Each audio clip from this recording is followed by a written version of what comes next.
Goeienaand, good evening everybody. Ons gaan nou begin.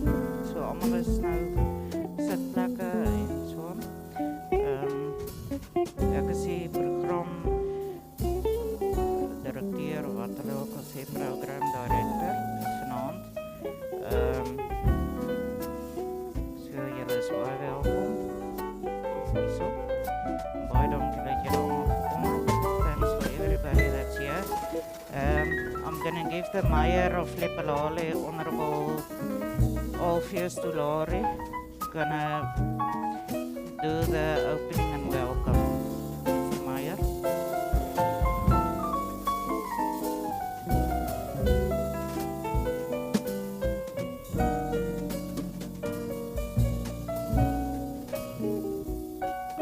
Thanks very much, Honorable Sevelnivout. Maybe the program that you are having differs from this one of mine. Through you, Program Director, let me request our honorable community members to rise so that we get a pastor amongst ourselves to take us through a prayer. Can we? Thanks very much. Who's that? Ati van Wyk. Pastor Ati van Wyk, will you please open for us? If you mind, please. Asseblief. Asseblief. Dankie.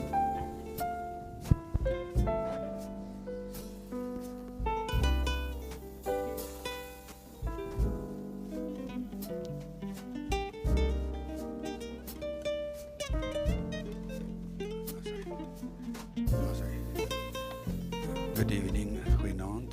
Kom ons bid net saam. Hemelse Vader, baie dankie vir die voorreg wat ons het om vanaand saam te kan wees. Here, ons wil U vra om saam met ons in en deur hierdie vergadering te wees. Here, dat die woorde van ons monde, die oordeenking van ons harte, Here, U welgevallig sal wees. Bid, Here, dat die seën van die Here oor hierdie vergadering sal rus, dat U naam ook hierdeur verheerlik word. God, we give you all the honor and glory, because we know if we pray, Lord, you will answer our prayers. Lord, we're here for a certain thing tonight, Lord, and we pray that you guide us, protect us through this night. Lord, that everything that's been said here, your will be done. Ons bid, Here, dat die seën van die Here oor hierdie vergadering sal rus, dat ons hier vanaand sal uitgaan en kan sê, waarlik, dit was die moeite werd gewees, en die seën van die Here rus op elkeen vanaand hier. Dat U naam verheerlik word, ook die voorsitter, Here, wat hierdie vergadering sal lei, dat alles sal wees tot eer en verheerliking van U lieflike naam. And we give you all the honor and glory in Jesus' name. Amen.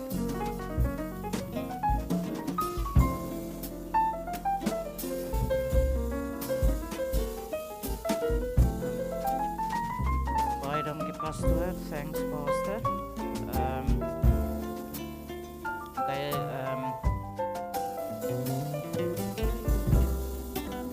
the opening and welcome will be by our Honorable Mayor Alpheus Dulari. Through you, Mr. Mayor.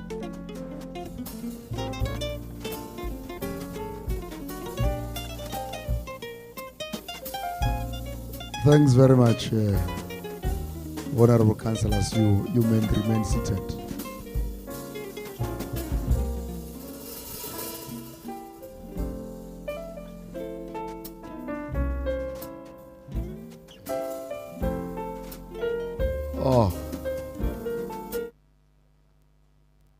Program Director, Honorable Sevelnivout, the members of Executive Committee of LEPHALALE Local Municipality, Honorable Mudiba, Honorable Nico Pina, other members of Section 79 Committee Chairpersons, Honorable Munare, Honorable Motlokwa, Honorable Slol, and Honorable Mudise, Honorable Malibana, Honorable Lesiba Setro.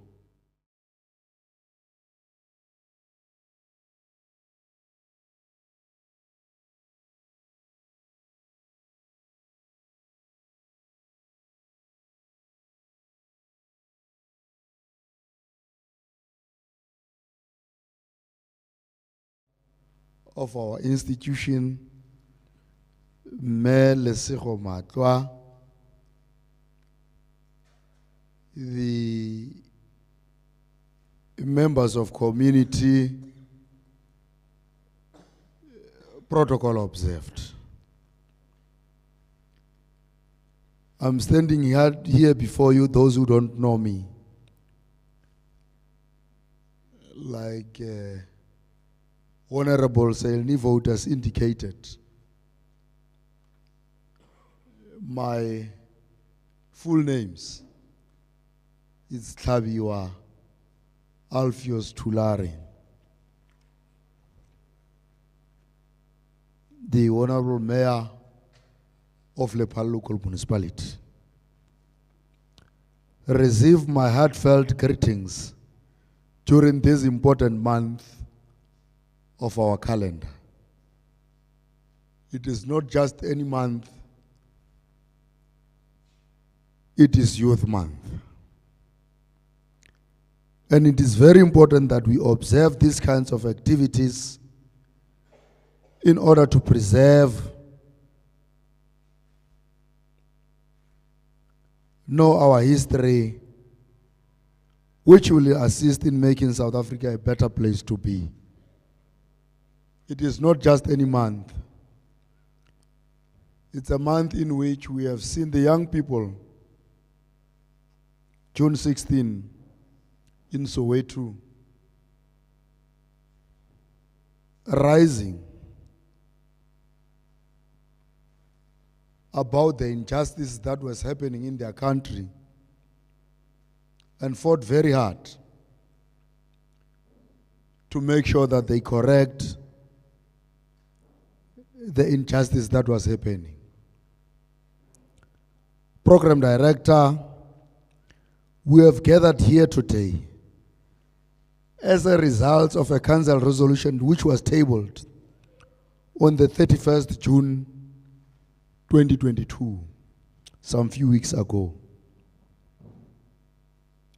And in that council sitting, am I not audible? May, apologies,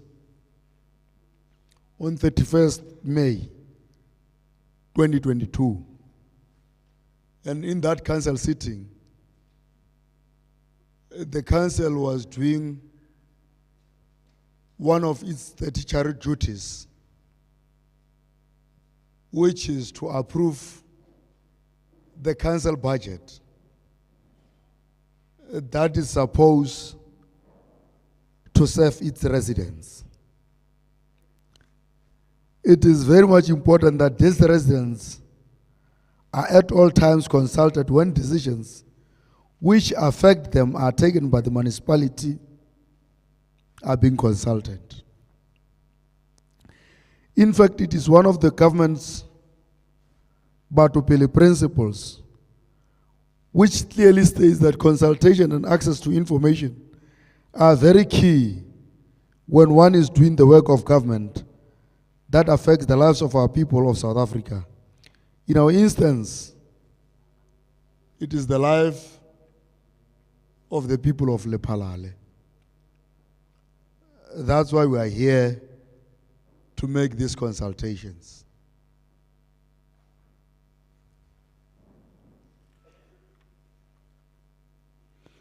Water is one of the scarce resources, and our responsibility is to ensure that our residents continue to have access to clean water at all material times. If you go to the Constitution of the Republic of South Africa, Section 152, it shows clearly the roles and responsibilities that as local government we should be able to execute towards our residents. In order to enable us to continue providing water to the residents, the Council of LEPHALALE Local Municipality has proposed a water tariff increase, which will be outlined deeply by our officials, who will be presenting to you the reason why we are proposing this tariff increase. It is only today that that I've learned that a community of Unverwacht can come and engage with their institution, the leadership of the municipality, both political and administration, necessarily because there is an important issue that has been tabled before council on the 31st of May 2022, which affects them severely. And we must appreciate this attendance and even say that in future, when we are making a call for the residents to come and engage on other activities that affect them, indeed, it is of utmost importance for our residents to come and attend and make a contribution. And not just contribution, meaningful contribution. The municipality is dedicated to providing reliable water services in a cost-effective manner while protecting our water resources and the public health. The municipality strives to keep its costs as low as possible. However, some costs, such as the price of purchasing raw water supply from Mogol Dam and others, are the one that caused us to find ourselves sitting in this kind of discussion, so that collectively, together we can agree in a way forward in terms of dealing with this kind of the costs. Therefore, the municipality is proposing rates adjustment for the supply of water to pay for an increased cost of both purified and raw water in our water supply and delivery system. We are all aware that our National Department of Water and the municipality over some years ago have embarked on a project which was used to be called MECWEP 1, to assist in terms of capacitating the water that we receive as the local residents of here, Unverwacht, and those that are in the farms, and those that are in the close vicinity. And since the inception of that project in 2012, there were supposed to have been adjustment that both the department and the local municipality should have made.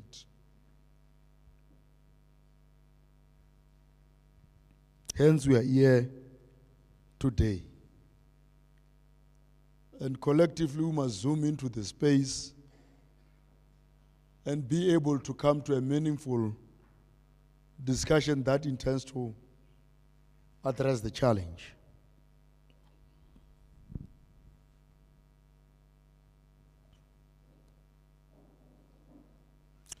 The proposed rate adjustment will also be utilized for the increased cost of operation and maintenance of our own water infrastructure and assets that we have.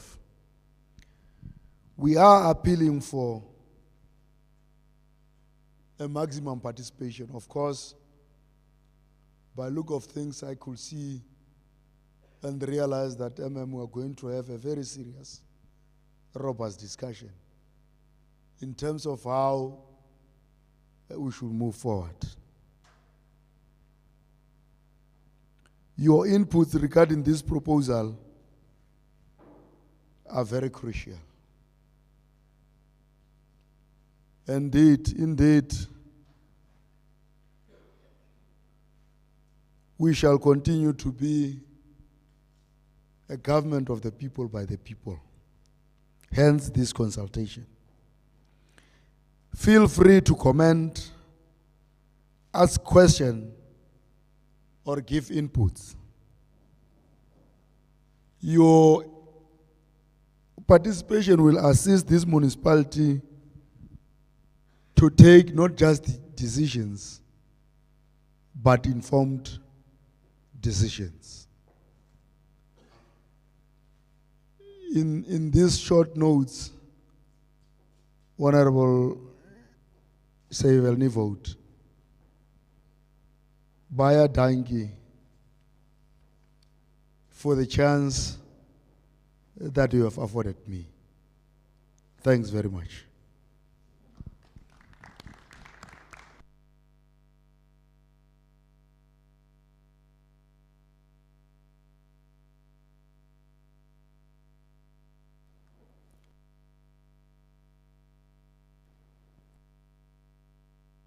Hello? Oh.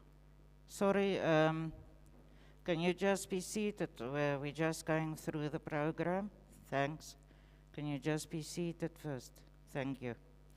Okay, the next point on the agenda is the attendance register will be circulated around.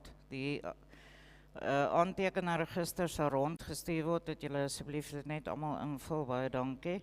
En ek vra asseblief mooi dat die meeting sal ordelik wees. So please, we're just going through that thing. You're not allowed to speak now, so you can be seated, please. Thanks. Thank you. You can be seated.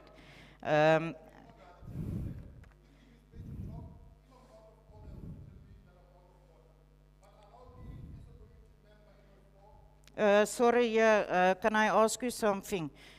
There's going to be a presentation. After the presentation, everybody will get a chance to ask questions, not now. We're not going to ask questions now. You're not a speaker, so there's no point of order here, so you can be seated. Thanks. Sorry, what do you want to say? You're right.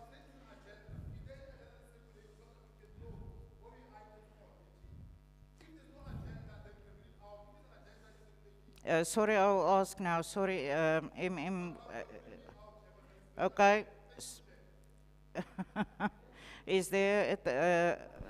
Thanks very much. I think the agenda is in the hands of the chairperson. There. And the agenda also is there. The item through you, chairperson, thanks very much. The item that I've just rendered, the mayor was opening and welcoming the residents of these important wards that we are sitting in. And the second item that will be on the agenda is attendance register, introduction of councillors, purpose of this sitting, the presentation by the CFO, questions and answers. That's where I will make to believe that majority of us, those who've got interest around this tariff increase, that is going to affect us severely without politicizing the agenda, talking about real issues that affect community members. Hence, they are here in numbers. After the MM and the CFO shall present it, they will be able to ask questions so for us to be able to clarify them. Then all of us will have a way forward. And then we'll have a closure of the program.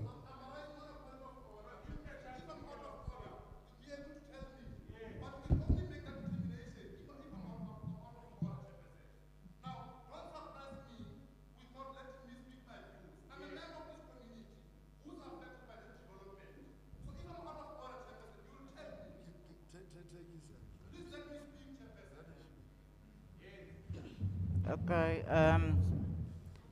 You know what? Okay. You can speak, but you must please keep it short, because we've got a whole program and a lot of questions that people want to ask. Thanks.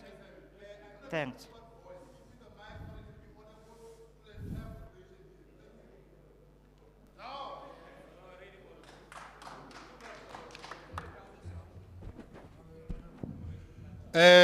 Thank you, Mrs. Nivote. I don't intend to waste anybody's time. And I'm assuming that all of us in this meeting are going to be treated equally. Now, there is no specific point of order in terms of what is going to be discussed. But by the look of things, Chairperson, I'm saying that members of the community are going to be suppressed unnecessarily so. This is our meeting, it's not your meeting. Obviously, US government have discussed this matter in your own offices. But you want to have the input of the community. That is why we've been called here to come and give our views or air our views. Now, I do not have an agenda with me, but the agenda is running. So you can't blame me for thinking that this is the time for input if the agenda is not being displayed on the screen or on the projector. So I want us to be cooperative with each other and respect one another. So we are going to follow the agenda now because it's been displayed on the screen. So that is what I'm raising, Chairperson, and I'm appealing to you that we give all of us an opportunity to reflect on all these developments or on all what is going to be presented. I'm not trying to be disruptive. All I'm saying is that all of us must cooperate. This is our meeting. It's not a meeting of councillors. It's not a meeting of officials. At the end of the day, this will affect all of us who are in this meeting, not you who are at the front there. You are here to tell us about the developments and seek our views, and we are going to give those inputs. But please, don't suppress us. If you are going to suppress us, then we're going to have a problem. Thank you, Chairperson.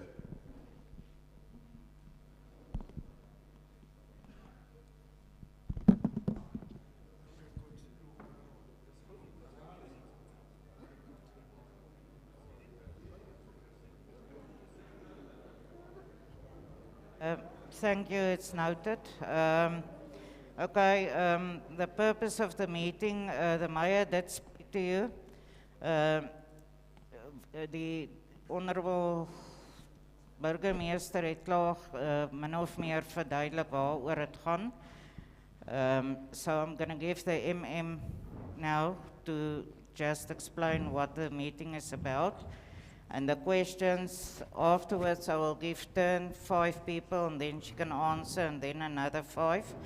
So almal sal 'n kans kry as julle vrae het, en ons municipal manager sal vir julle dit antwoord. So I'm going to hand over to our MM, our municipal manager, Maria Kukai. MM? Have you got the mic? Thanks very much. Hold on, MM. Prior to the MM presenting the purpose of the meeting, it is important that these people that are sitting in here, you must know them. Because these people are the servant of the people. They are here to serve you. It is important that we should introduce them. I think this is the most democratic meeting that we are ever going to have, where we are sitting. Let me allow Honorable Mutokwa to introduce our delegation. Thanks very much.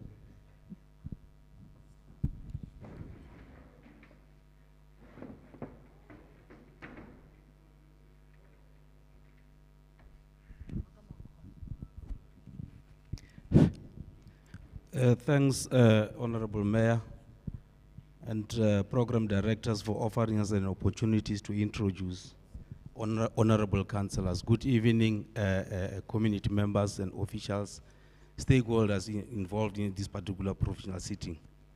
I will start by introducing a councillor on my far left, being Councillor Fenter.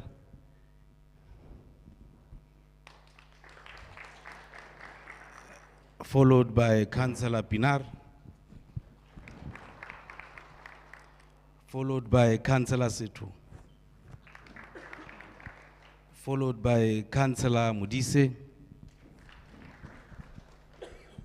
followed by Councillor Mudiba, followed by Councillor Silolo. Walatela Councillor Munari, being the chair of chairs. Walatela Councillor Madibana.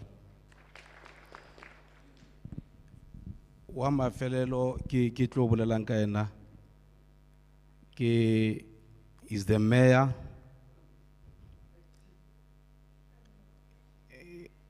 is the sitting mayor of LEPHALALE Municipality, being Councillor Alfios Tlabiwa Tulari.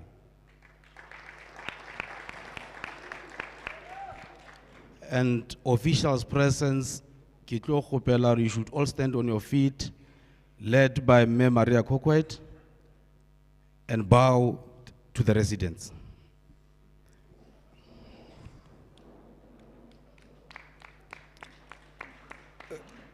Rea leboha. O ma felelo ke councillor ni vote, being program director. Thanks you, Chairperson.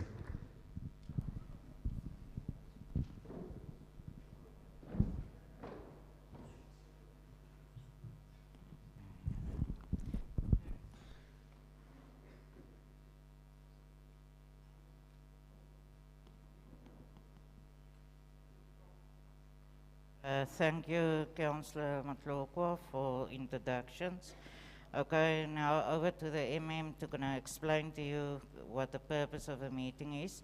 Ons munisipale bestuurder gaan nou vir julle verduidelik waaroor die vergadering gaan en al die detail gee. Dankie. Thank you, Honourable Councillor Nivode. Thank you very much for the opportunity. The purpose of the meeting tonight is threefold. First, we're here to present to you as important stakeholders of the municipality the proposed water tariffs, which are going to be implemented in the next financial year, which will commence on the 1st of July 2022. At this stage, it is still proposed tariffs. This is also an opportunity for you as important stakeholders to give your inputs, make your comments and your submission so that when council sits again to consider your inputs, it's from an informed basis. You also have an opportunity to say your views. Please comment on the affordability of the service. At the end of the day, the intention is not to kill the town. We still need a thriving business sector. We still need our community members to be able to afford, and we're still looking after the plight of those people that do not have anything, the poorest of the poor. So the presentation by our finance manager will give an outline of the process that we have followed up to now and how we have arrived at a proposal to effect 60% tariff increases. No decision has been made. The inputs that you're making today will then make a fine expression in the report that we're going to serve to council when they're considering the final proposal. So as I indicate, these are proposed tariffs. We do not claim to have all the solutions. There are economic hardships. I think we are all aware that in terms of your interest rate hikes and the like, the initial proposal was at about 4.8%. So the presentation by our CFO will outline the process that we have followed up to now and how did we arrive at the figures that we are arriving. So we're looking for options, we're looking for solutions. We want to work with you as important stakeholders so that we can find a workable solution that we will be able to live with. It might not be perfect for everyone, but I think we should then be able, with your inputs and your proposal, to find a middle ground so that at the end of the day, we are also able to fulfill our obligations in terms of our water use license. My humble appeal is that the event, if you see these guys that are moving around, is being live streamed. So there are other residents and community members that are watching from home. They will also be able to make their inputs online.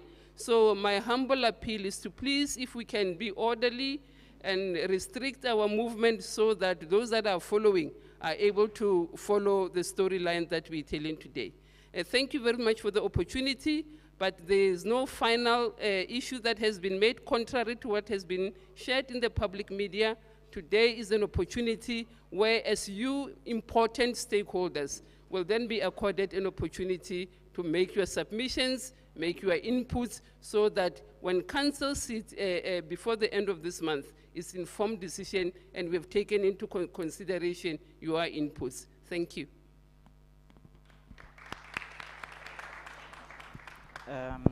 Thank you, Emim. I'm going to give over to our CFO, Lesiba Matloa.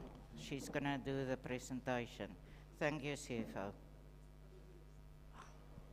Am I the one in trouble, Emim? Okay. Yeah, maybe I should stand on the side.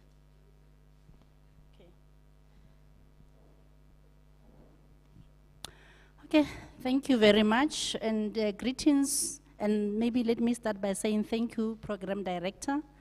Thank you, MM. Greetings to our Honorable Mayor.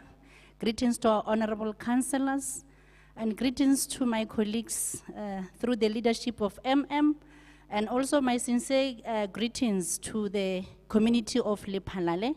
Good evening, and I think today let's take the opportunity to share and engage on the budget, because it affects all of us. So without a nutshell, I think I prepared a presentation, and my name is Lephalae. I think my councillor did not get my surname right. So my name is Lephalae. I'll try to take you through the presentation, starting with the background, and hopefully at the end you'll be able to ask questions and clarity, and then LEPHALALE team will be able to engage. If we look at the slides, the background is basically in relation to water. So the presentation has actually been circled about the water management and the Water Act. And then basically we are saying there on the 19th of March 2012, the minister pronounced an establishment of 9 catchment management areas in 9 water management areas within the DWS. This is the Department of Water and Sanitation. They pronounced that there must be areas of water catchment, and in our area, I think Mogol Dam is one of the catchment whereby we are abstracting our raw water from. Then LEPHALALE Municipality then acquired a license and signed a contract with DWS for the abstraction of the raw water from the dam, and then this is what the license was obtained in terms of Chapter 40 of National Water Act of 1998, that was in 2012. And the license was basically for the distribution of potable water to the public. The contract validity is about 20 years, and then I think that's the license number. And then the volume of water that we are actually abstracting, or that we have contracted, is for the municipality to move about 7.2 million water cubic meters per annum, which is equivalent to 600 cubic meters per month. Next slide. Before we became a water authority, we'll remember that LEPHALALE was a very small town. I think it's in the olden days. And then I think the first people that had the authority was Exaro. Then we used to buy potable water from Exaro, and we used to pay, like sort of, we used to buy and sell it to the community.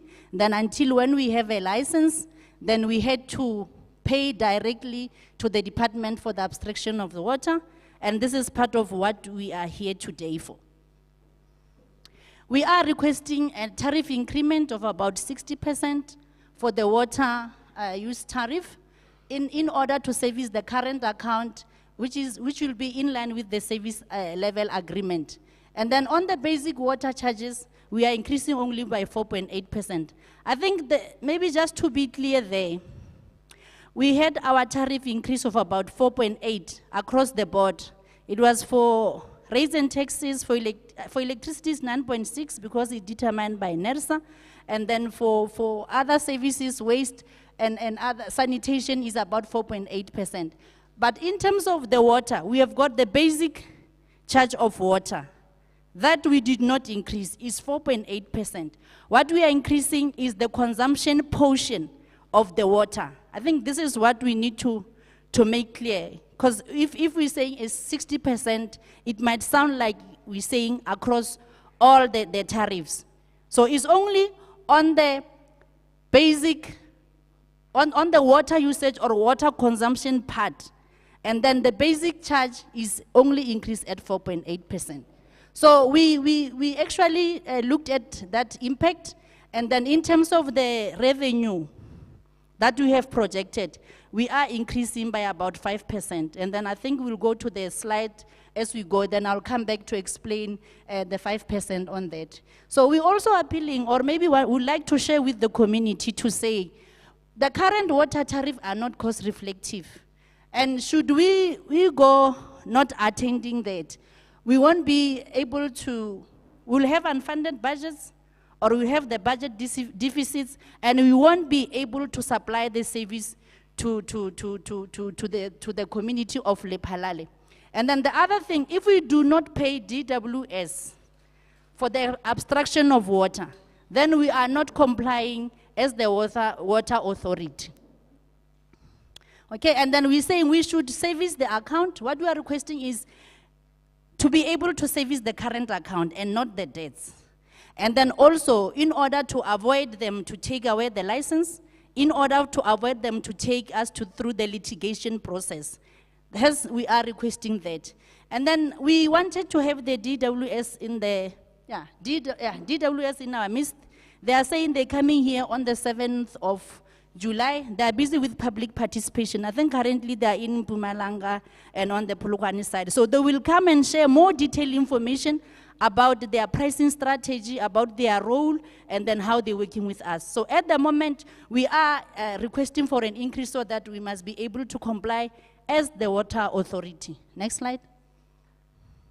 Legislative requirements, I've just mentioned that. This is in terms of Section 59(2) of National Water Act 36 of 1998 to say all the water users must pay for all the usage charge imposed under Section 57 of NWA, read with the pricing strategy, promulgated from time to time in terms of Section 56 of National Water Act. So we are required by the Act. So we are required to comply in terms of the Act.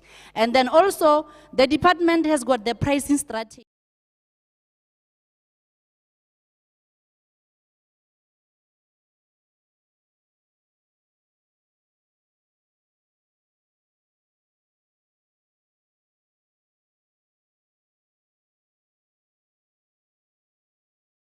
Of waterworks, and also achieving the equitable and efficient allocation of water through the charge here after referred to as an economic charge. They are also responsible to charge us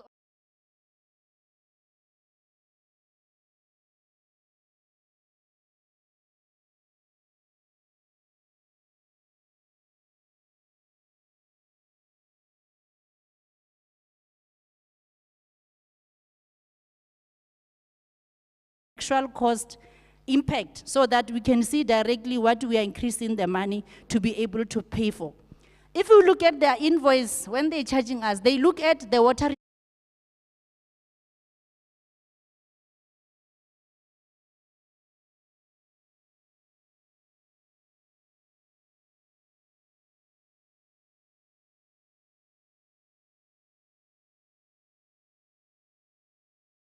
on the resource levy. So their charges are more or less how Eskom is breaking down their cost. Those of you who are staying in the farms and how Eskom is breaking down on their invoice, more or less they do have the pricing strategy that they have implemented.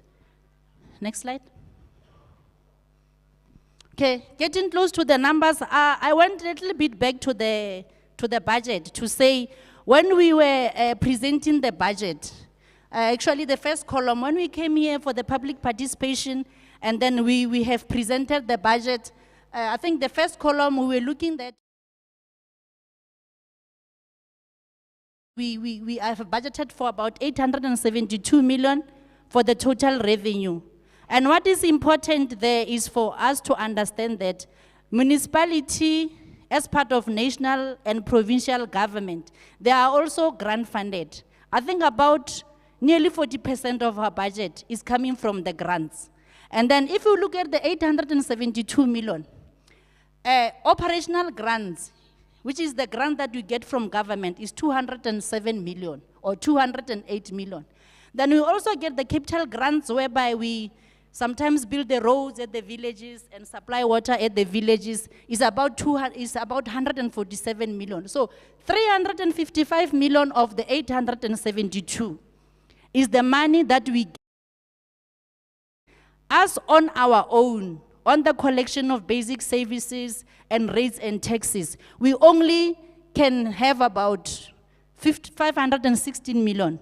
So it shows that at the moment, as the municipality, on our own, we won't be able to cover all our expenditures. And then also on the below that, we have got 724 million. This is basically part of the operating revenue. The operating revenue, actually we fund it through the 516 million added to the 207 million. And that's where the 724 million is coming from. So what this trying to tell us in terms of the storyline is that we are requesting the increase for us to be able to continue the support of basic services. We are heavily grant funded, of which if we could not effect an increase, we might need to unfunded budgets, or we might lead to an overdraft or a deficit. And then, okay, if we add all those, and I think it's basically what I've explained, to say 35% of the total revenue, or 39 is grant funded, 28% of that operating revenue is unconditional grants, and then only 72% of the internal revenue, or the operating revenue, is coming from ourselves. So the key cost drivers of how we number one, we need to set up the cost reflective tariffs. And I think we have admitted that the water tariff hasn't been cost reflected. And then the other one, we need to come up with the revenue enhancement strategies, obviously cost containment. So this is at a high level, the impact of the budget. And then in terms of what has changed, the last column shows after we did the public participation, and then we went and effect the proposed increase, then we said we need more of about 26 million of revenue, so that, which means we must also increase to be able to cover the water tariff. So this is a high level, the impact on the budget, but we'll get to the more detailed slides. Okay, this is basically the assumptions and the treasury norms. When they look at our budget, they approve our budget. In terms of the budget assumptions, our budget must be funded. This basically means that when we present the budget, the revenue that we are generating must be able to cover the expenditure that we're gonna spend. And that's where we need to set up the cost reflective tariff. If we don't, we might have a situation whereby our expenditures are more than revenue. The revenue management should be optimized, the asset must be maintained, the supply chain management processes. We need to implement the financial systems, and then we need to clear the audit findings. Obviously, we need to reduce unwanted expenditures. These are the norms that we need to comply. Then on the hindsight, we know that due to COVID and weak economic conditions, I think we had a challenge, more especially on the consumers. The business went down, the town closed down a bit, the business was slow. All those things are also affected. And then we also have to know that at the same time, there has been a lot of costs whereby the government were paying for disaster, like the KZN and stuff like that. The government is funding that through the grants, and I have already mentioned that about 39 we're getting from the grants. So if the government get pressure of all those disasters, it affects the cost or the amounts that are actually providing or subsidizing us. And then, like I said, our challenge is we're also highly grant funded. We depend on the government, and then we need to come up with the cost-free reflective tariffs so that at the end of the day, we will be able to ensure the continuity of the services. Next slide. Okay, basically this is the slides. I hope it's not going to confuse. I have already, the top part is the same. Then what I wanted to mention is that on the water, you will see, I said the basic charges remains the same. And then on the consumption side is only 60%. And then we'll see it when we go to the detailed part of it. And then the rest is about 4.8%. Next slide. Okay, in terms of, before we determine the number, it was important because the DWS has actually issued us with the breakdown of the costs, and then we went through to analyze the invoice in terms of what we have contracted to them. Then out of the invoice, I have mentioned that they're charging us for water resource management, and then which we are consuming about 600,000 cubic per month, which is 7.2 million per year, and then they are charging us with a rate. For the fact that we have got a license for the specific volume, we are already charged. Secondly, in terms of the water use, they look at the amount of water that we are abstracting in terms of the usage. Then they take that amount, they do the computation, they charge us on the consumptive in terms of the operating and maintenance, return on assets, and then depreciation. Then that, if you look at there, I'll explain the columns, is about 1.7 million per month, and then before that is 1.5 million. Then they also charge for the water resource levy. This is the one that they are saying they don't even determine the tariff. They are just charging us because they are sort of charging it on behalf of the Water Research Commission. And then below the invoice estimates, there is some other, these are actually the current status quo. There are some costs that we are already paying. Number one is like we are paying Exaro for purification of water. The water that we are abstracting from Mogol Dam is actually paid at the top. And then also the consumption in relation to that water, which is about on monthly basis is 122,000 with VAT, and then 106,000 excluding VAT. On 12 months is about 1.2 million, and then on 12 months per year is about 1.6 million. This is the water resource management. This is a portion of what we need to pay to the department. Then secondly, in relation to the actual consumption, this is the second portion of their invoice.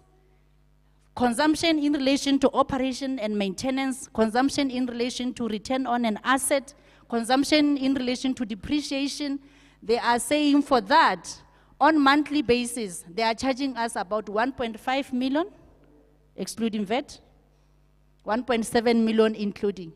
And then the other thing, they are, this water research additional 48,000, they are charging it on behalf of the Water Research Commission.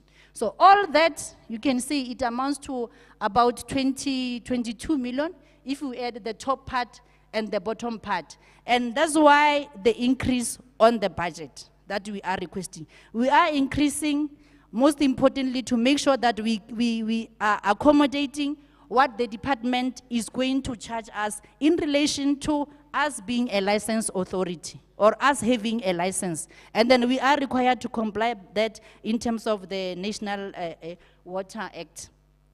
Then at the bottom, 1.6 million, this is what the municipality has been paying. Exaro was purifying water for us, we'd pay them about 1.3 million.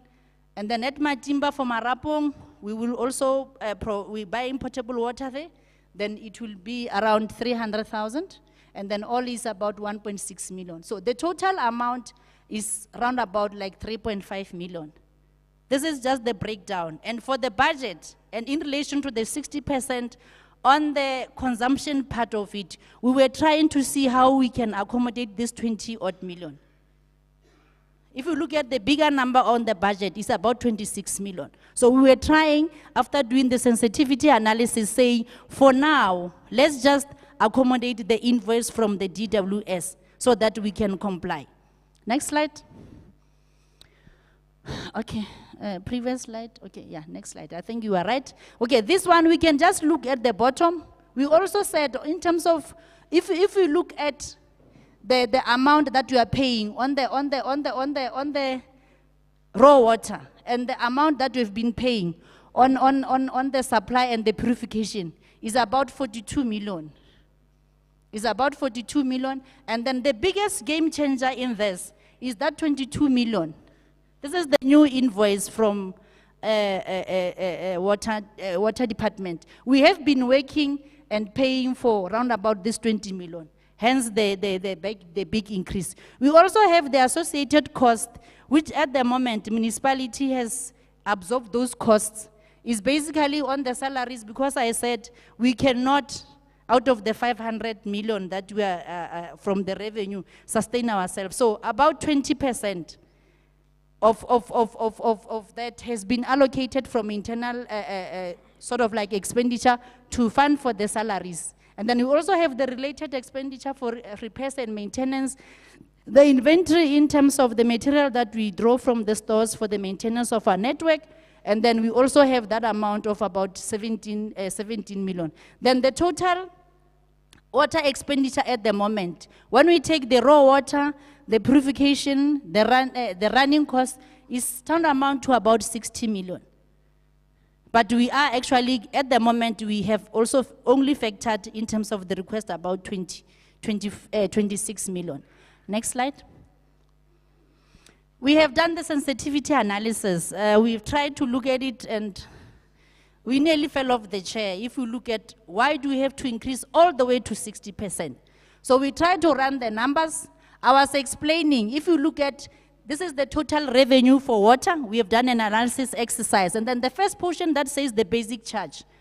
If you look at it, it hasn't changed. We have taken the audited financial statements and look at how much income did we make from water in the previous financial year, so that we deal with facts, not projections. So in terms of those numbers, it says the basic charge for the audited financial statement, we had about 8.8 million, and then if we put the current one with an increase of about 4.8%, is sitting at 9.2 million. That's why I was saying, I put to say on the basic we did not change anything. On the consumptive, we have included about the 60%. Then you look at that, then from there we have factored the increase going forward. And then we looked at how much, what is the total of the water if we're factoring in the increase. Then that's basically the top column, from 4.8% to 45, 10% increase going up, it increased. And then at the end, we're sitting with a revenue for about 64 million. But there we can see that the basic charges could not change much. And then we also look at the average collections. In terms of treasury norms, because the other thing that I think I did not explain, the 516 million that I'm saying we are projecting internal is the build. We still have to collect. It's not the actual cash flow. We still have to, is the projection of which when we collect, then our target is to collect about 95% in terms of the treasury norm. So we took that 95% of treasury to say, if 95% of the 64 million is basically 61 million. So we are saying we're gonna bill for water about 64 million, and then the actual that we might receive is 95%, which is about 61 million. Then we went down and looked at our expenditures, and I think, like I said, the raw water purchases in the last financial year was not factored in. That's why you see a zero there.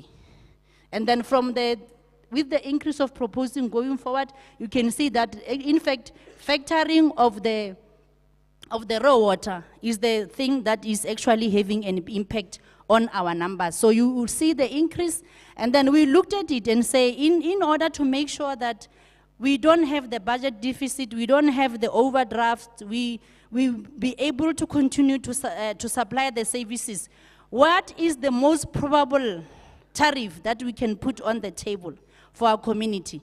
If you look at the top, the financial year for last year, yes, we ended up with a surplus, 6.2 million.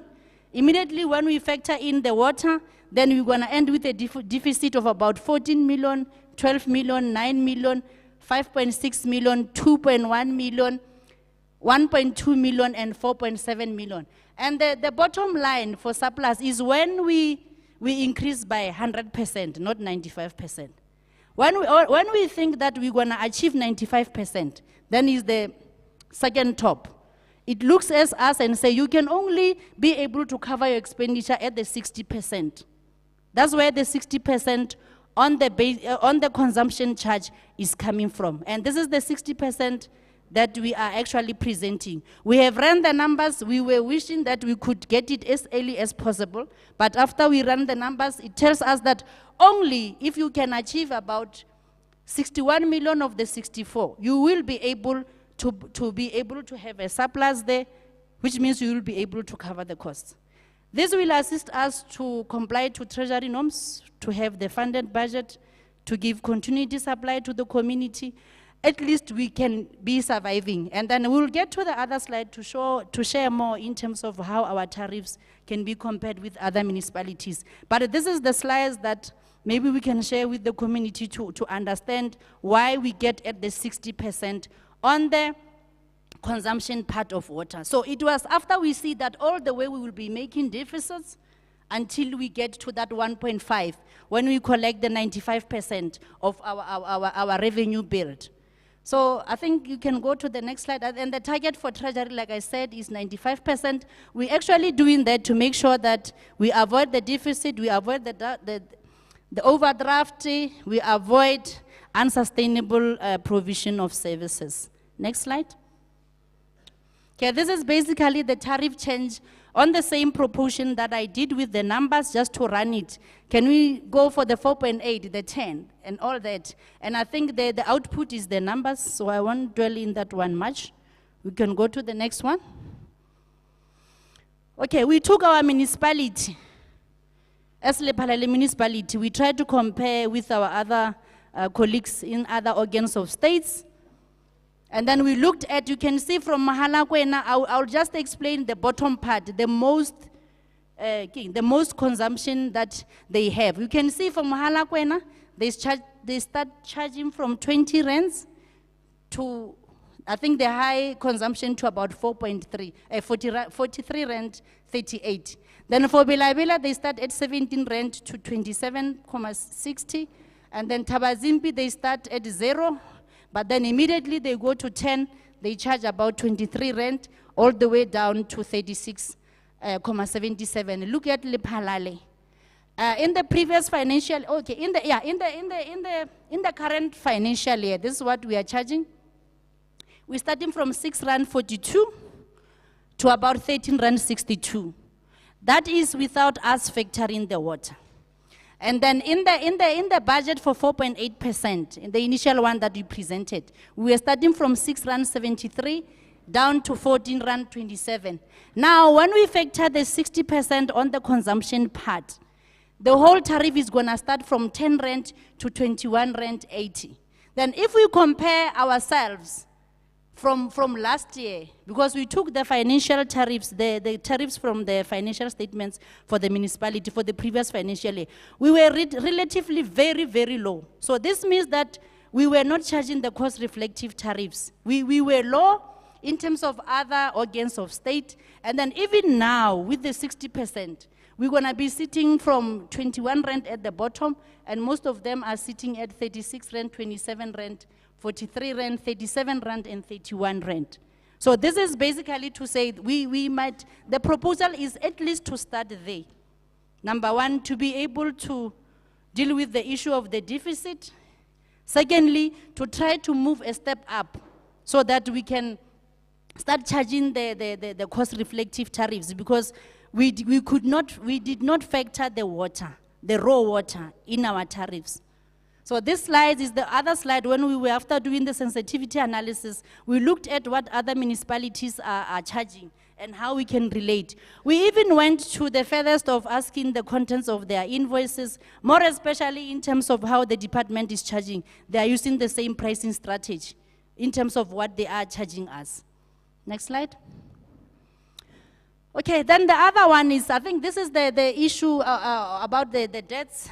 Since we have signed the contract, we had a debt of about, I think maybe from the DWS perspective, in terms of the whole, most of the municipalities owe them about 7.9 billion, of which 2.3 billion is owed by Limpopo, and then LEPHALALE, because we haven't been paying for the raw water, we owe them about 133 million.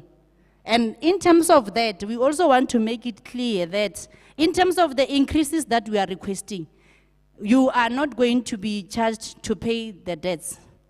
We will go and look at strategies to be able to cover the debts. So in the moment, in the proposal, this is not factored because I don't want that to tarnish my storyline or the municipality storyline. So that is not factored. And then secondly, in terms of the total, like I said, is about 133 million. It includes about 107 million of the interest and 25 million. And then the current water tariff increase or proposed increase doesn't cover the debts. The 26 million, 24 million that we are requesting, we're not gonna take that money and service the debt. We're gonna take that money and service the current account to comply to DWS. Okay, and then in terms of the municipality, we will also go as the municipality to go and look at other internal measures and cost containment strategies to see how we can be able to sustain ourselves, including to service the debts. Then we said, amongst other things, we will put moratorium on vacant positions, meaning we're not going to fill positions. We'll have to see how we can save money. We will sustain, there is also a proposal to suspend the save of leave days. We'll encourage our people to go for leave rather than them selling leave. We'll also look at our redundant asset to see if we can dispose them off and get money so that we can improve on our revenue. We will also strive to introduce the flat rate at the villages whereby we are struggling to sort of like collect the revenue. We will also, in the budget, I think we've provided to replace the AC pipes to cap our challenges in terms of the water losses because of the issue of the aging infrastructure, just to address that. So municipality is also going to go back and look how they can make sure that there are cost containment, revenue enhancement strategies to make sure that we remain financially viable to be able to continue to provide the services. Next slide, thank you. Okay, this is the slide we just took to say for somebody who is consuming about 150 kiloliter, what does it mean to you? We are saying for now, if it costs you about 1.5, if we increase by 60%, it might cost you about 2.4. It's just to show the numbers, to say that 60% on the consumptive. Then it also goes to your consumption level, because that's how the blocks are working. This is just for a residential or household. Then next slide. The same example was effected for the commercial because the tariff rate has changed from 9.60 to 15 rand, 15 rand 40 cents. It changed from 1.4 to 2.3 excluding VAT and 1.6 and 2.6 including VAT. That's just the examples. Next one. In terms of agriculture as well, we had that one for the 150, when the tariff has changed from 20 rand to about 20 rand 19 cents, and this is the impact from 1.8 to about 3,000. Next slide. Thank you. I think that's the end of my story.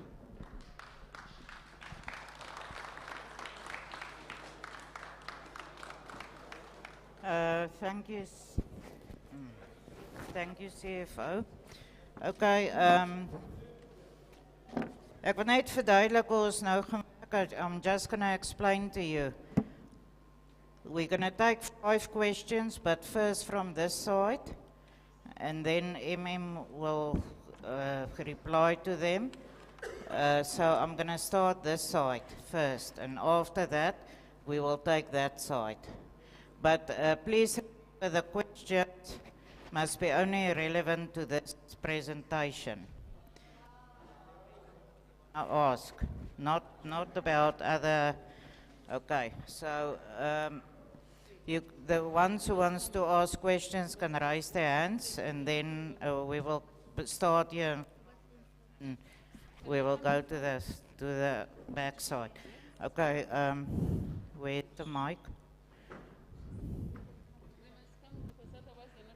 Okay, I'm going to ask the persons who want to ask questions to come to the front. You can come first, and then we will follow with the other four, and then after that we'll take the others, and then we will proceed. Okay, thanks. And please, when you answer the question, or as julle 'n vraag wil vra, moet julle asseblief julle name ook sê, hoor. So when you're asking the question, you must state your name and then you can ask. Yes.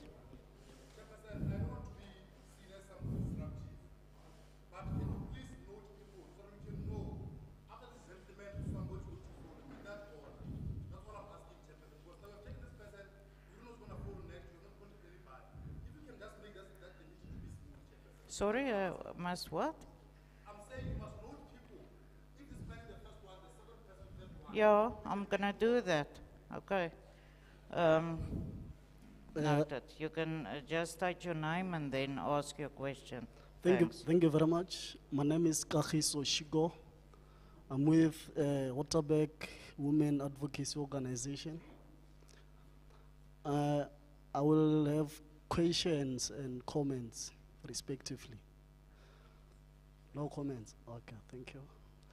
My question was to say, when the CFO was busy outlining the financial projections that was made prior to this meeting, my question was to say, are we in this situation because of overconsumption or overpopulation or what?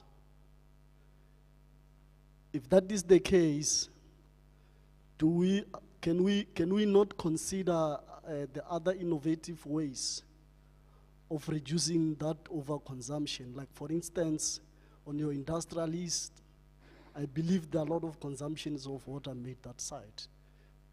Let me say, assume that if we are 100 here, all of us, if we are to use bathrooms, we are going to use over 2.5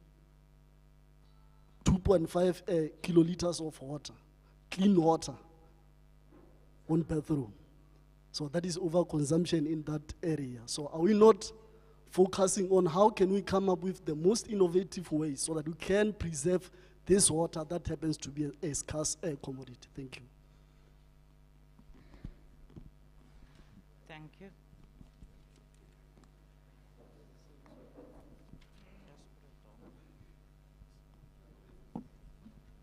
Okay, the next hand, okay, you noted, you can come.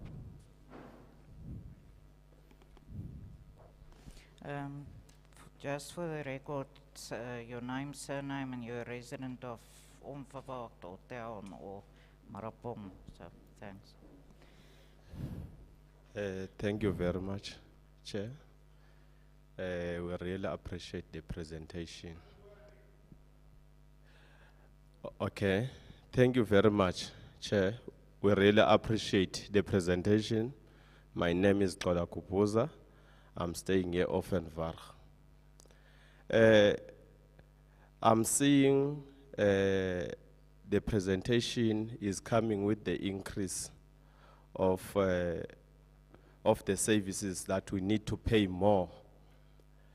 The question that I want to bring is that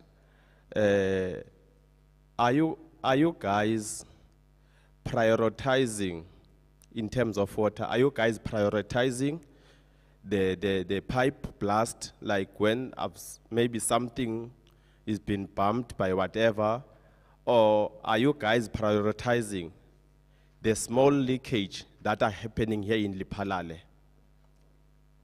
If you can answer to me precisely slow and being so much honest, I'll be very happy, because I know what you guys are prioritizing and what is the damage and what makes us to lose a lot of water here in LEPHALALE. And you guys, you are driving over those water that are crossing the road, but you are working for municipality. And that water is going to cross the road for more than 14 days. But you guys are prioritizing certain things and not considering how many liters are we losing in certain leakage.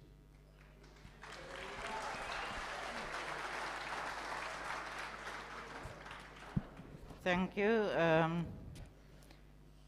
Is there other hands here? Jan, you noted. We're starting from the front and then we'll go backwards. Thanks. Thank you. Name is Jan Venter. Stein Onverwacht. I'm also the chairperson of the LEPHALALE Taxpayers Association. We represent at this moment, and it's within a week, 136 people, residents of this town.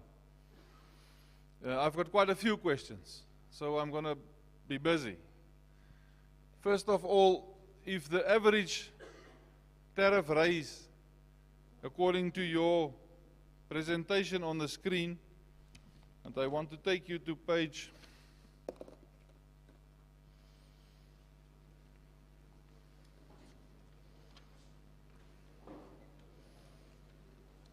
the one just before your sensitivity analysis, you will see the average increase through the bank from Department of Water, Exaru, everybody is 4.4%.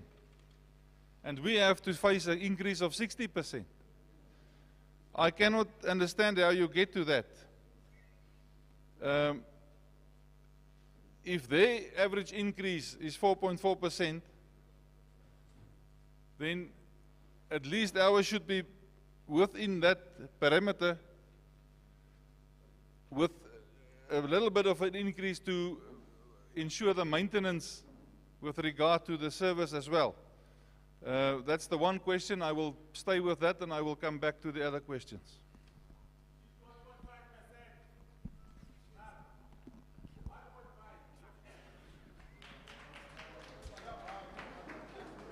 Thank you. Okay, madam, you can come. Just state your name and where you stay, and then you can ask. Thanks. Okay. Hi, I'm Tula from Onverwacht. Yeah, it's just Tula. It's fine. You've mentioned that we got the license 2012, right? And you only now, 10 years down the line, coming with the 60%. And you also claiming that we're owing it's 133 million of some sort.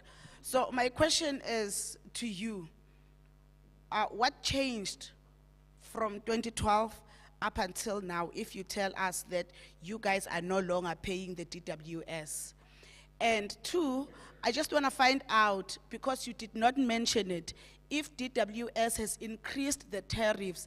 If they did, like NESA normally does with electricity, what percentage is that if you are going to give us 60%? Thank you.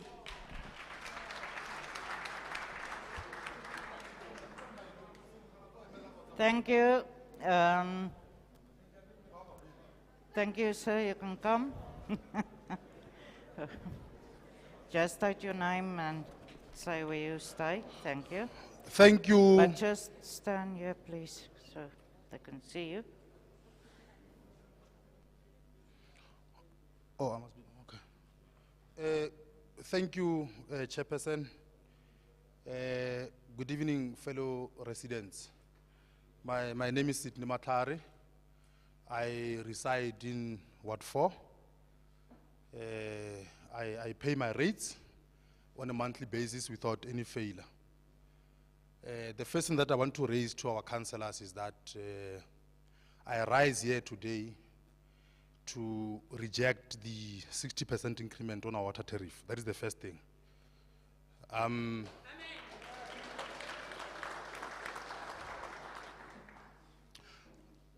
Look, I think all of us in this room agree that we need to pay our services that are being rendered to us by the municipality. We don't want free stuff, we're paying. But don't come to us with outrageous things as government. We can come from various political parties, but at the end of the day, you are our government. We have elected you, and we expect you to be rational and reasonable when you come to us with proposed increment on any tariff. First thing, when I open my tap, I don't even know if I'm drinking coffee or I'm drinking water, because your water is grey. People here in Onverwacht or in the entire LEPHALALE don't even drink your water. We buy water from OSIS. OSIS is making a lot of money here because you guys cannot provide clean water to us.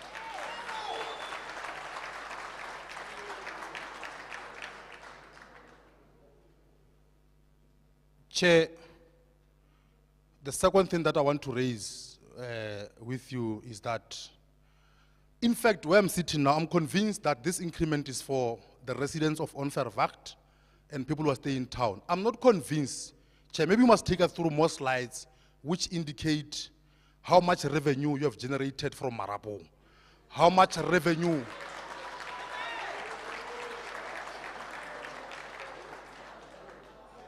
You must tell us, Chair, how much you have generated from the informal settlement called Matlagung.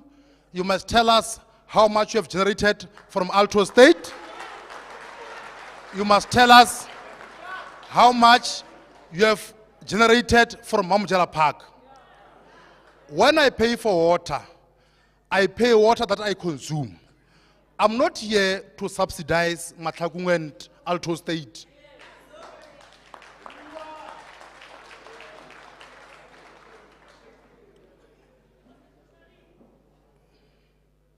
Chair, you have said a lot of things here when you were doing those presentations, or that presentation. You're speaking about paying Exaro. Look, you can't get service from Exaro and not pay for it. You have been knowing about that thing. It's the service that is being rendered from Exaro to yourselves, therefore you must pay it. The same way I'm paying for my water and electricity is the same way that you pay Exaro for the service that you get from Exaro. That cannot be the basis for increasing our water tariff. If you have an arrangement with the Department of whatever, water affairs or whatever, if there is that arrangement, that should not negatively affect us as residents. It cannot be, Chair. I don't remember getting a salary increment of 60%. I don't.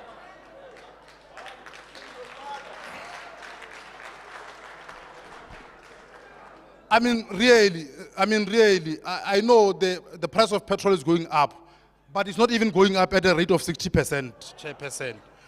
I think you need to feel for us as residents. We are not saying we don't want to pay. We are simply saying that you must be reasonable, you must be rational with us as members of the community. Onverwacht, I'm convinced, Chairperson, Onverwacht and the side of the town are the ones who are generating revenue here in LEPHALALE Municipality. If people of Onverwacht and town there cannot pay their water, I don't see this municipality having any money. So, Chairperson, I have two requests, Chairperson. You must reflect on the screen the amount of revenue that you have generated over the past year from Marabou, the villages, and informal settlements. Informal settlements which are even harboring illegal foreigners who are giving us problems here during the night.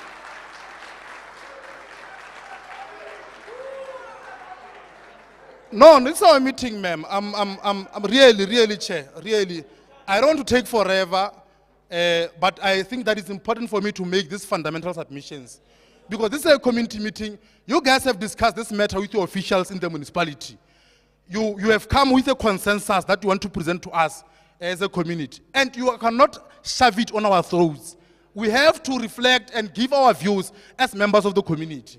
So, Chair, the mayor and councillors were saying here, in fact, I'm saying here, as a member of the community, that we are rejecting this submission in its totality. Thank you.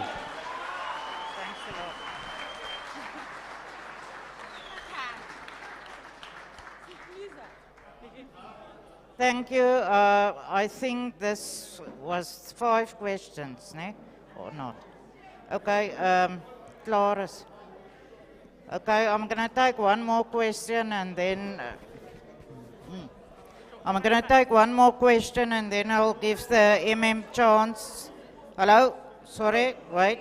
I'm going to give Claris Dreyer his opportunity and then afterwards the to reply to these questions and then we'll take the second. Thank you. Hello, can you all hear me? Good evening to you. I'm JC Dreyer or Claris Dreyer, or just call me JC. I'm staying here in Heilbos Street, number 1, and I've got a few questions that arises from the publications in the local newspaper, the Mogol Post, especially one that was published on the 10th of June, as well as the handouts for tonight. Now, in terms of what was published, and I'm just going to quote from the Mogol Post, the increase here excludes historical depth. In other words, as you've seen on the screen tonight, there's 133 million rand that is still owned by the local municipality to Department of Water Affairs, or today it's called Department of Water Affairs and Water and Sanitation. So just keep that in mind for the discussion. The 60% proposal that's been on the table, I don't think anybody will be able to afford that, and it might also affect the cash flow of the municipality. The budget has been drawn up with a 95% recovery on the water that is paid by the people that use it, and I think you will have to lower that in future if the 60% increase is implemented. Then I would like to reflect on a further comment here from the newspaper. A phased-in water tariff increase over the 3-year financial period commencing 22-23, in other words, next year. Now, this year, this new current financial year, you've had a 4.8% increase, plus another 60% for the coming next year. So we're already talking about a 64.8% increase in water tariffs for the last, let's call it the last 2 years. If you look at the tariffs itself, the 60%, I've got a problem with how the municipality has derived that 60%. It's stated here in the newspaper that is for the current financial year and to cover current debts. That implies that for the next financial year, that will be 23-24, there will be a similar type of increase because you are only covering your current debts. And the same applies for the 3rd year.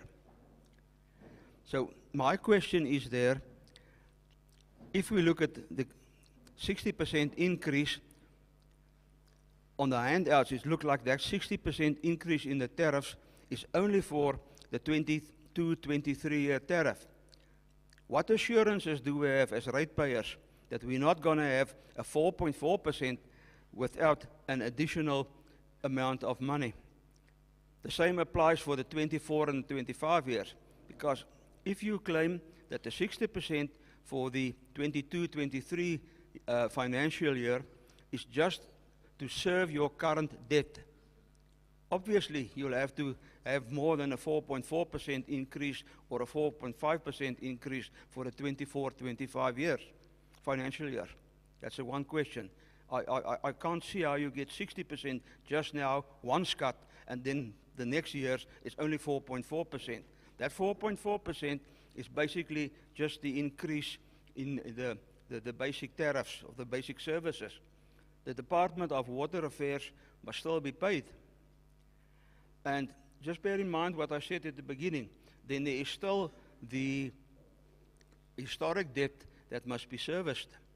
If you don't come to an agreement with the Department of Water Affairs, or you get other financial injections somewhere, we're looking at an even bigger increase for the next couple of financial years.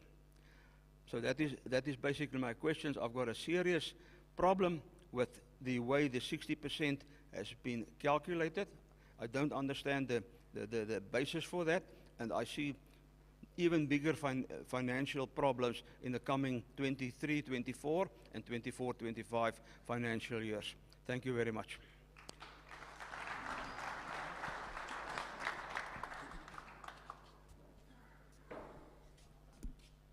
Thank you, Donkey. I'm going to give the MM opportunity to answer those questions, and then we'll go to the second lot. MM, thank you.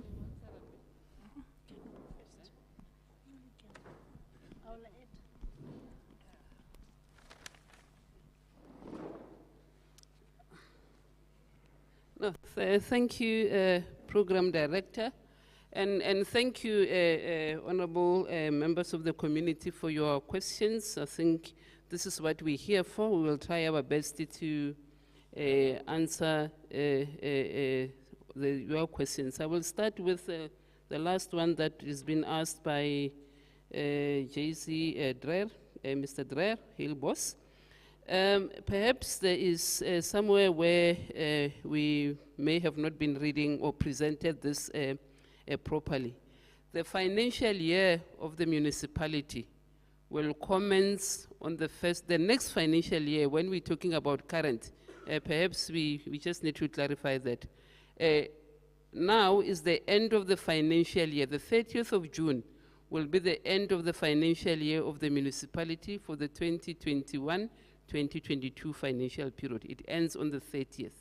When we're saying the 60% increase is going to be used to pay the current, we're talking about the current from the 1st of July 2022.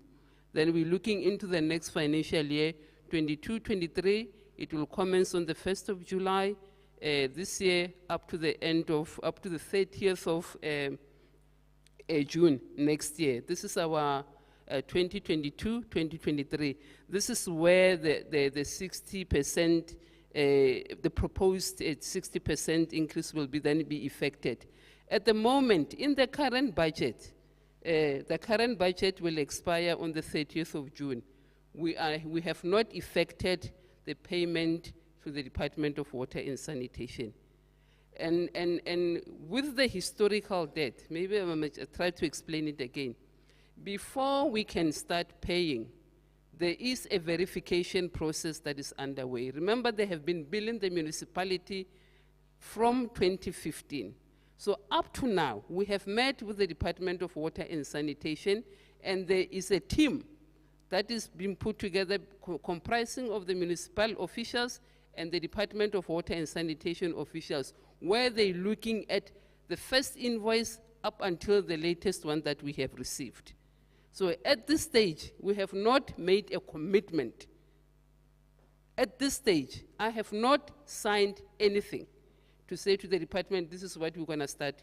Yes, there is a debt of 133 million, which then is including the 22 or 25 million that is then on an interest on an outstanding account. But we have not made any agreement as yet.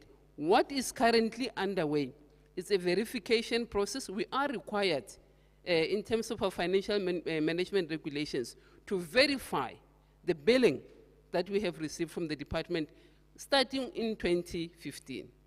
So once that is done, and we agree month per month that this was the actual consumption, only then we can start making an arrangement with the Department of Water and Sanitation to say what is the way forward with regard to the historical debt.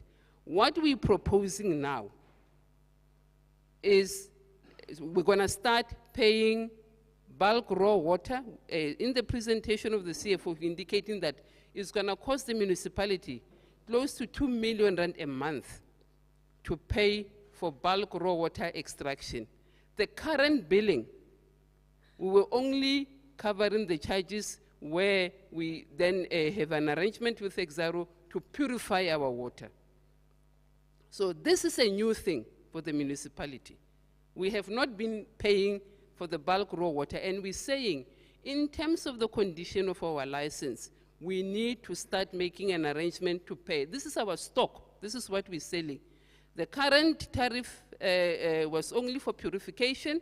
It did not include the raw water extraction from the Mogol dam. So maybe I just felt that we needed to clarify that. And once the verification process is done, we will then only then be able to enter into a payment arrangement depending on the negotiation and looking at the affordability. The meeting your inputs today will then determine our negotiation with the Department of Water, because by that time we know that the new financial year will start with payment of the bulk raw water, and then we start negotiating on the historical debt.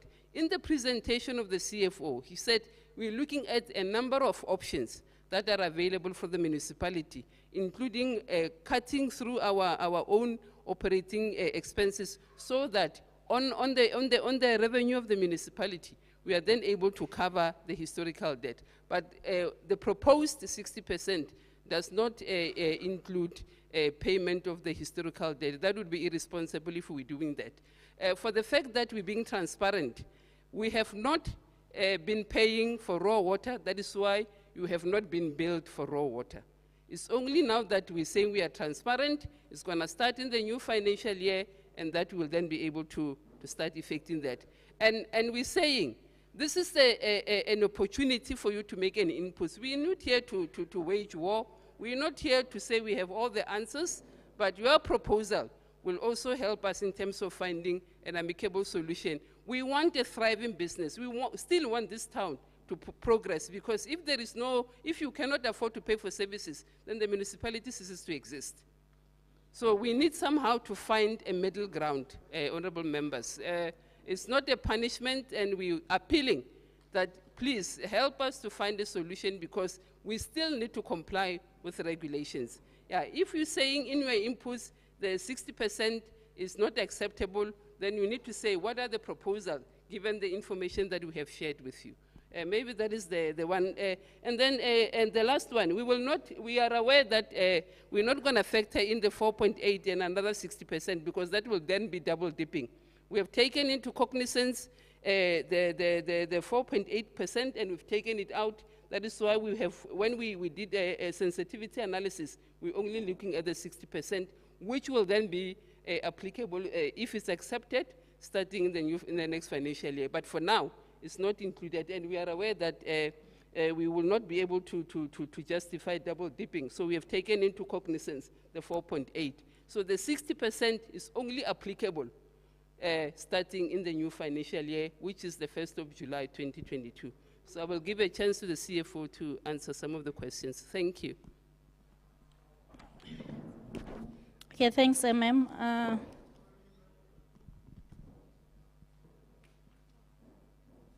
Okay, thanks very much. I'll try also to answer.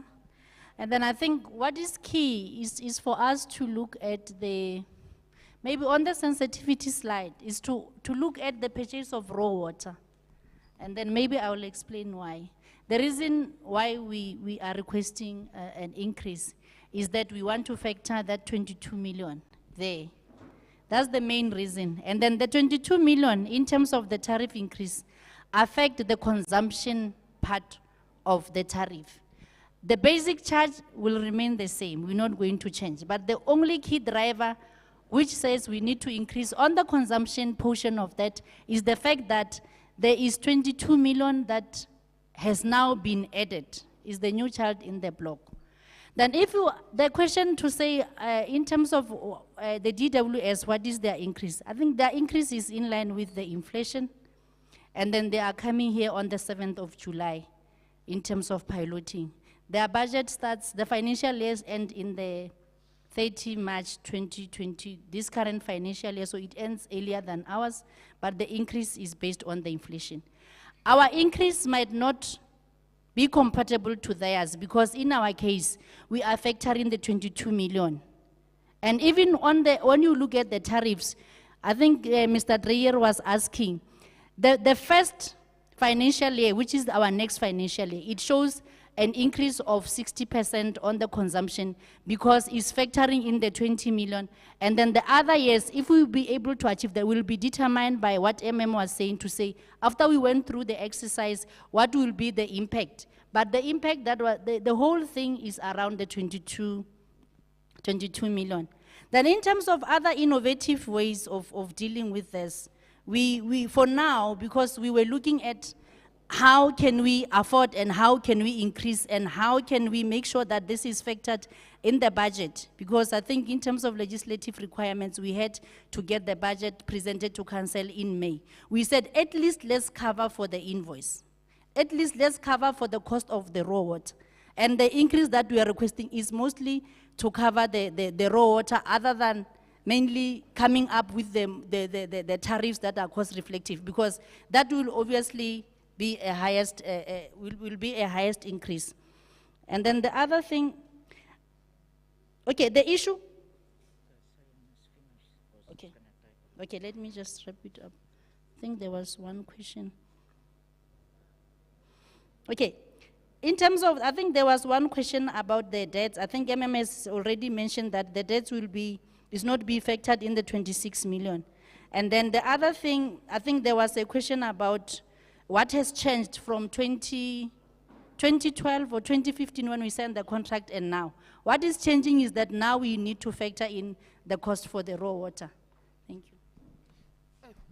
No, thank you. Maybe on the first question by Kagiso, can we consider, can we reduce consumption? Our license is based on what we have been allocated from the Mogol Dam, which is about 7 million cubic per month. So our license is based on the allotment that we have in the Mogol River, in the Mogol Dam, I beg your pardon. So we don't have an option as to whether we can say maybe this month reduce it. That is the base of our license. Also informed by the number of households in LEPHALALE and the population and the like. So sorry, that one we will not be able to do because that is the terms and condition of our license. So we cannot reduce that. The figures have been calculated just so that even in terms of population increase, we've still been able to get our portion out of the river. Yeah, the question by, I think that Kubuza, to say what percentage of that can we apportion to leakage and water losses. We have taken, our technical team is here, and they've taken note of your submissions to say, over and above, please fix your water leaks, address the quality of your water. That we take note, and I think we have publicized the lab result of what the quality of our water is. Yes, it can be improved. When you're drinking, we're not supposed to be getting brown water. We've taken note of that, and we're working with our service provider to be able to address now and again the turbulence that we get from the river. The average, why do we Fenter? The question by Mr. Fenter about the average. When we did the budget and the draft budget, we have taken into cognizance the macroeconomic framework that is shared by National Treasury, where the CPI index is projected at 4.8%. So the reason why we factor in this is that we are also obligated to implement cost-reflective tariffs, and as we have indicated all along, we have not been factoring in the purchase of bulk raw water from Mogol. It was only for purification. Hence, it's difficult to compare zero with a number because we have not done that before. It's only been billing our community for purification of water only. So this is going to be the first for all of us. So it's as much as a shock for us as well. So if there are colleagues, if there are solutions and other proposals, we're willing to consider them. Please just help us then.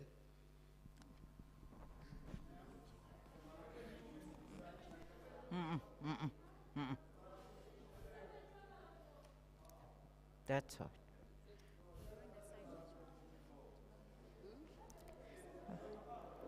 Okay, I'll give the side 5 questions quickly. Okay, thank you. Sorry, just state your name and where you stay and then ask your question.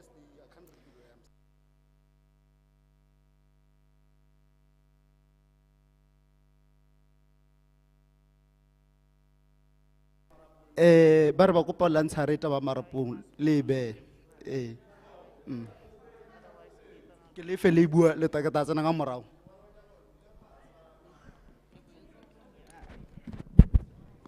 Okay, thanks.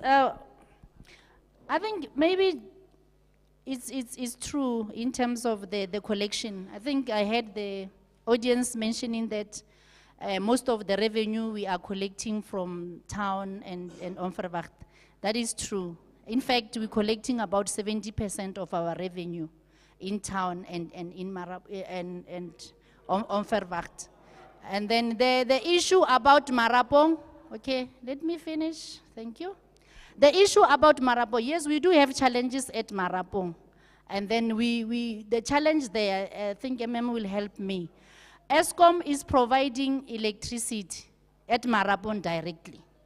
And then we cannot cut them off. The municipality has intended to speak to Eskom so that they can hand over the electricity for us. Because with electricity, we can cut off and then they will be able to come and do the payment arrangement. So we are struggling because the Eskom has got the license for electricity. We are unable to cut them. What we are doing is we're following them up with the debt collector to see if we can collect. But at the moment, it's a bit difficult for us to collect from Marapong.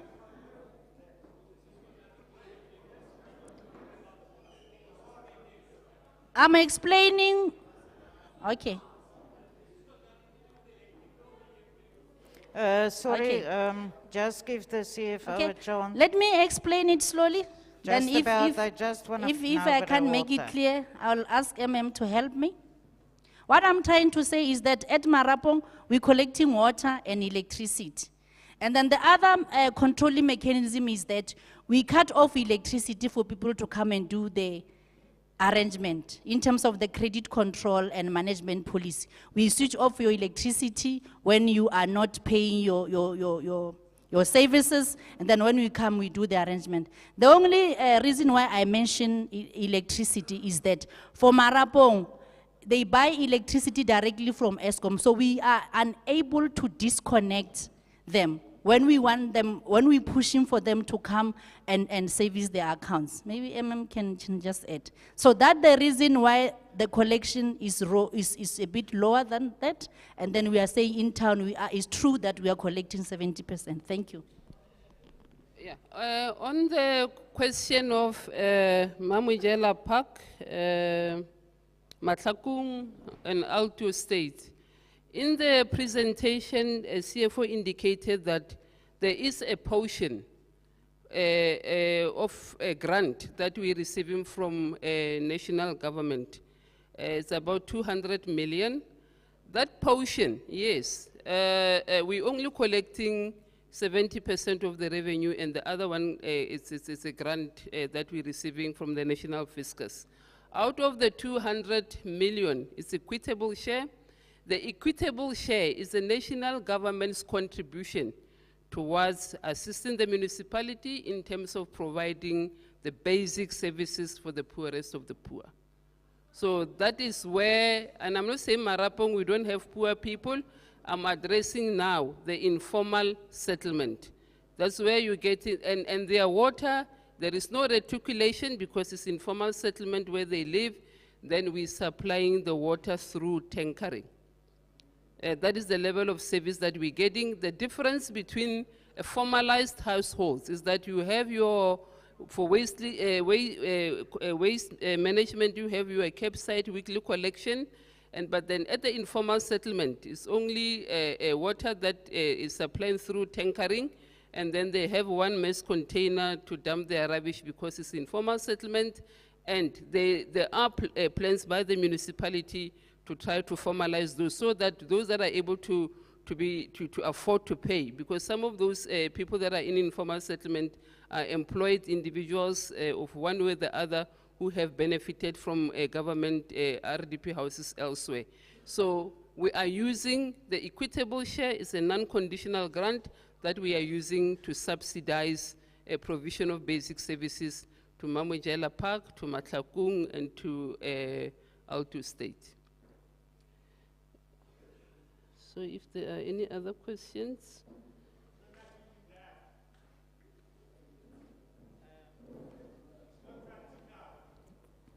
You can put a, thanks, I'll go to other questions now. Where are you now? Yeah, this side. Okay. But he did ask previously also. Okay. My name is William Mutoni. I'm a resident of LEPHALALE. I am one of the concerned people of LEPHALALE resident. On your desk, there is a case from DPCI, the Hawks, regarding the unfinished project in LEPHALALE. Then I will explain why we have so much debt, why they want to rob us with 60%.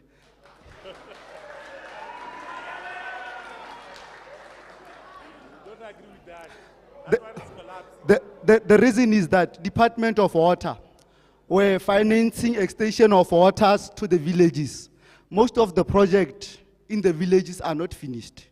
Now they want to take your revenue to hide the corrupt at the village. It's what's happening. If you go to municipality, there is a storeroom there. It's been there for 4 or 5 years there. It's not, they didn't finish it. Then some community members, they have opened a case and identified those unfinished projects, including Marapong. Even here in Kotas, if you go behind the mall, there is a pump. That pump waste to the waste area. That pump didn't work, and they spent 52 million on that project. If you go to that site, you will see a river of waste. Then I want to know why we're drinking red water, because they asked you before, you didn't ask why the water is not purified. But you want to increase the water. And we can't be here and suffer on because of the politician have chowed the money of this town.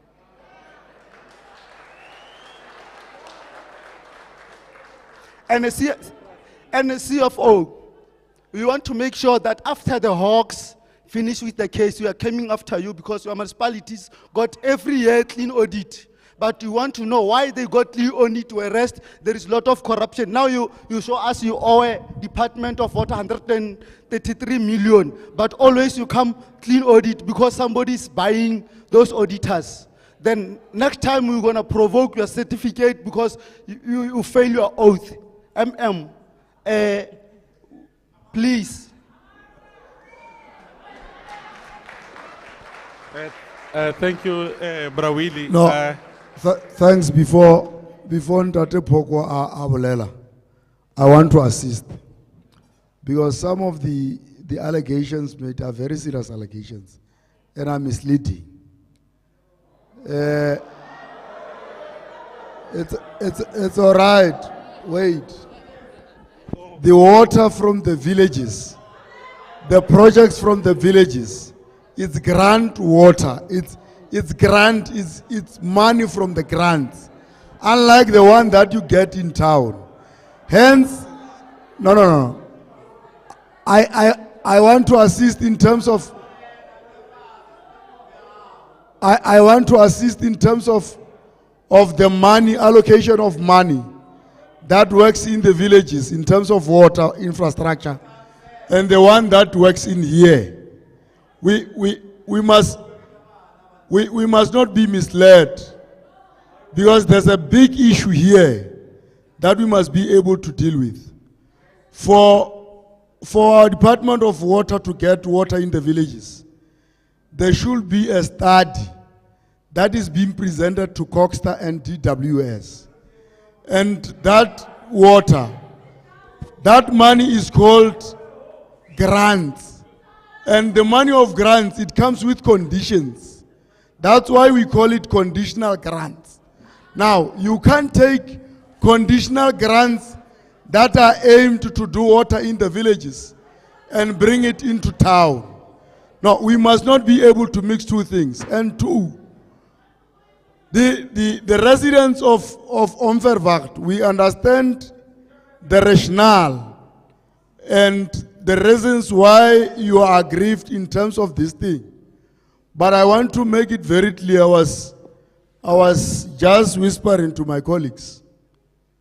I think the CFO and the MM, when they rise and speak, you must not fall into the trap. They are speaking about a water license, which the municipality must be in compliant with. Now, I want to bring you to the correct understanding, which means if the municipality cannot be able to comply with the license, we are all aware, if you can go to Polokwane, a typical example, it is not the municipality that is providing water, it's LEPHALALE Northern Water. I'm just giving a typical example. It's LEPHALALE Northern Water that is providing water. In our case, it's different. It's doing it through the municipality. In your case, it's different. We as the municipality, we are water licensed authority. Now, we are trying to look into, based on issue of the raw water that we must be able to get, how best can we be able to comply in terms of the license? That's what we are trying to look into. Avoiding that in future, if we are not being compliant, the department might look into this space and say, because the municipality is not being able to be in compliant, let's take another water authority board and give this program to the board to be able to manage, which might even have more complications than where we are. We rather ourselves, not to politicize the issue, because if we come in here and try to look into who is the councillor, who is the mayor, and try to politicize the issue, we are going to have a problem at the end of the day. Now, what the MM is saying, she's suggesting that. No, he says I'm misleading.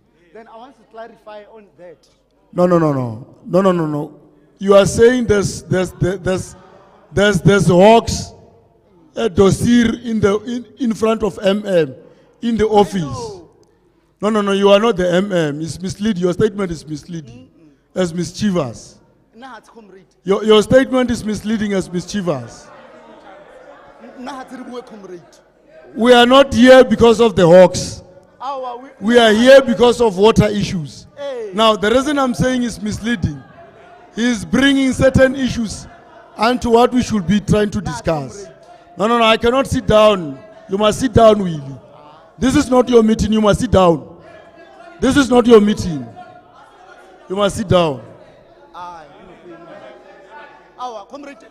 We are here with the residents. We don't want to disrupt these people. We are here with the residents. Don't try to bring politics into this meeting, Tony. Don't try to bring politics in this meeting.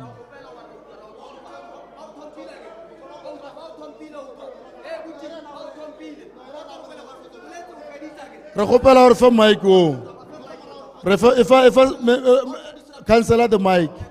Give the councillor the mic. Residents, you should not be misled to bring politics into this issue. You must debate this issue until to the latter. You can speak like that. Just give the mic. You must not be misled by. Sorry. By.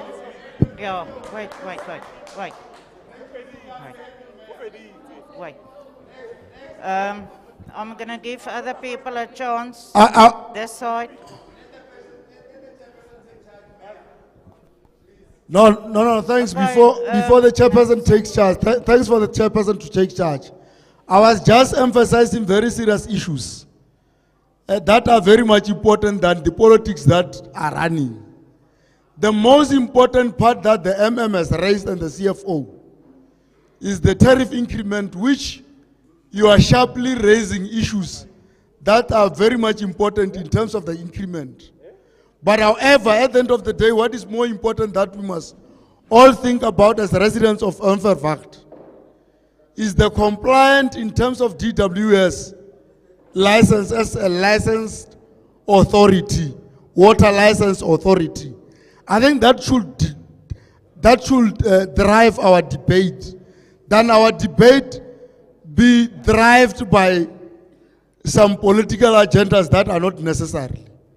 So let our debate be driven by the issue of being able to comply in terms of the license. I think that will assist. Thank you, Mr. Meyer. We will go to this side to other questions. Just you can be seated. We will call. Yeah, sit there with the email. Yeah, sorry.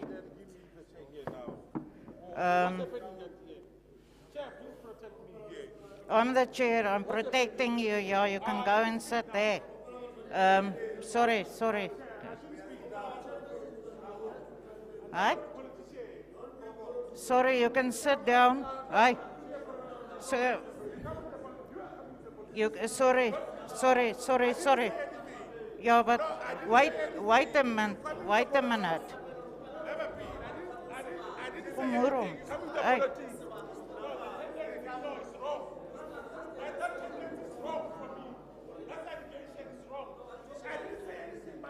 Sorry, can you be seated?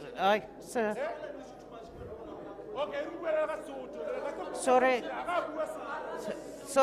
Sorry, yellow, wait a minute. Wait. So, I said wait. Hey, I said wait. Come. Wait! And you can sit down. Go and sit. We will give you a chance. Go and sit. I know, but you can sit down. You'll get your chance. Yeah. Go and sit down. Yeah, I know, but sit down. Yeah, we all do. Sit down. Where are you staying? I'm the councillor of Unverwacht. I'm staying here. Where are you staying? I don't want to argue with you. Please go and sit down. Thanks. Okay, I'll go to the next question. Ansi Solomon, you can come. And please, let's just do this meeting peacefully and give everybody a chance. It's getting late. And there's still a lot of questions that people want to ask. So please. Dankie. Okay.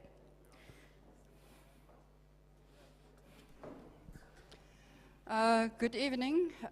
My name is Ansi Solomon. I'm staying in in Unverwacht, and I'm also a center manager in town. I have 3 questions. Number 1, why were we informed about this on such a late date? This was, the meeting was done on the 30th, and we actually have time until, I think it's tomorrow, or the 15th, that we can do objections. So I find that a bit awkward. Number 2, how many of you are looking at your invoices, your municipal accounts?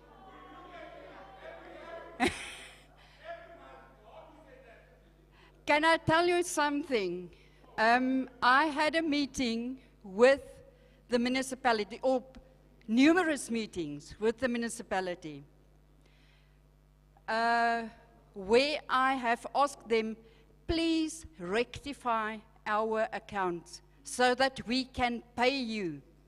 So now the municipality is telling us they don't have money. But on my accounts for LEPHALALE Crossing, they are billing me for residential. So how is that? How many revenue are they losing with that? Then number 3, the one gentleman has also spoke about it. This is photos that I've taken of a leak at one of the churches. You can just go check there. It is for a couple of months now. There you can see.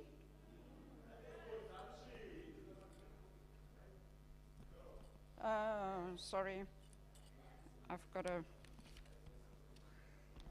there you go. This, I've got a couple of these images. This has been ongoing for a couple of months. So, number 1, we know that we are not having water. We are not having enough water.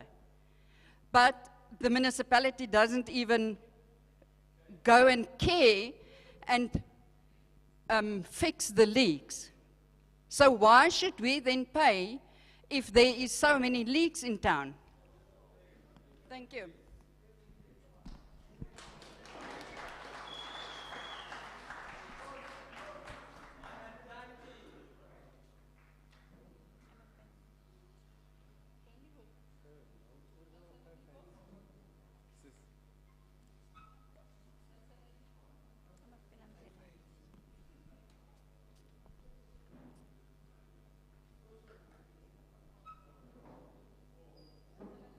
Thank you.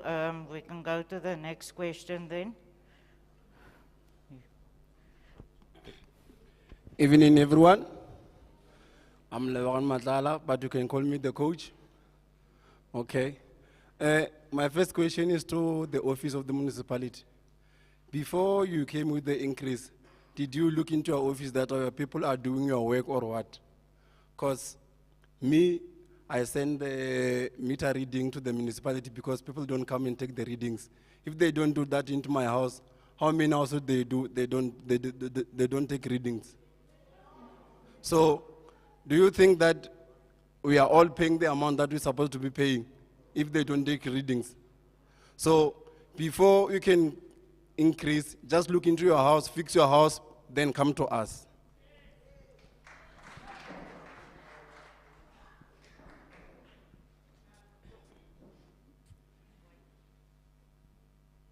Thank you. Okay, time is going, so I think you must just make the question short. Thank you. Thanks.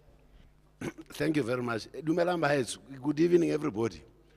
I'm just curious to know, on the presentation here, under the status of the debt, I can see you've got some mitigating circumstances there. Bullet point number 1, moratorium on vacant positions. Now this, makes me worry a little bit. Why is there a moratorium on new appointments? My sense tells me that the system there is bloated. There's a lot of people who are not even necessary to be there. And they are being paid. I don't know how much, and I don't care how much, but they are being paid. Now, the question that I want to ask is to find out how many employees you have got and how much is the salary bill per month. Thank you very much.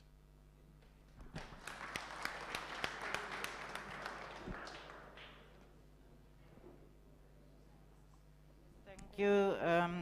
Can you please just reply on that questions shortly, short, and then we can carry on because time is going. Thank you.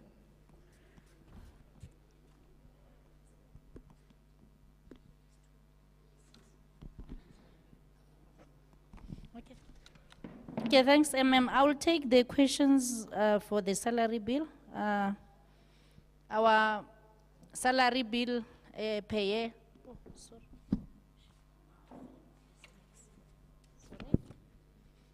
Okay, thank you very much. Our salary bill is about 236 million per annum, and then equivalent to about 19 point, just under 20 million per month. And that's basically our salary, salary bill.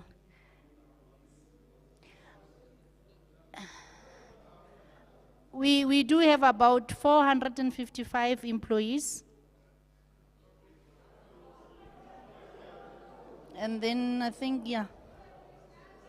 And then I think I'll try to also answer some questions about why late this happened on the 30th of May.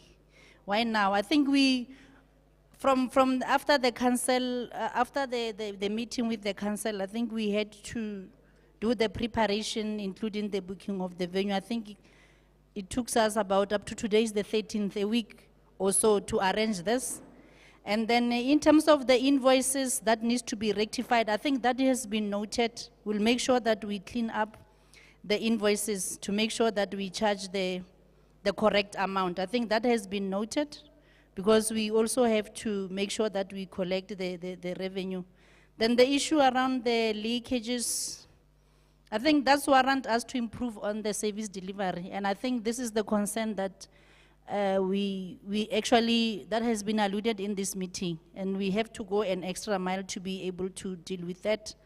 Then the issue of the meter readings that are not taken from the houses, we also note the issue, and then I think the municipality will make sure that we also improve on that. Thanks. Ma'am.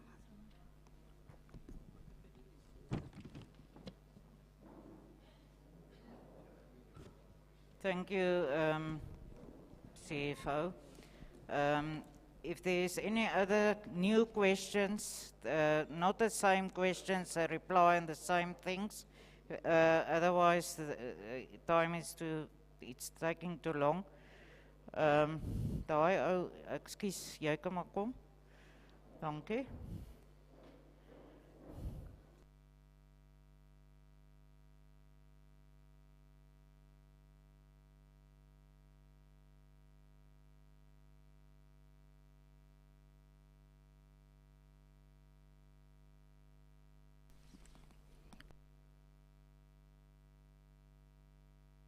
Good day, everybody. Can you hear me? Okay, my name is Toby Loopsham. I'm staying on Verwacht. I look at these figures that people is giving us, and you buyers are badly in debt. You guys are badly in debt. You need debt rescue.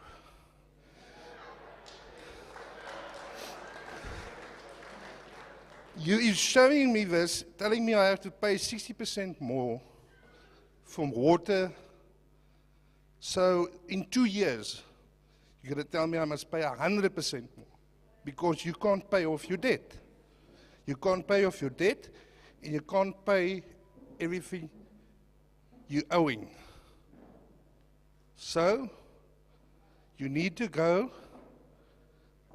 in debt rescue. So somebody must manage you.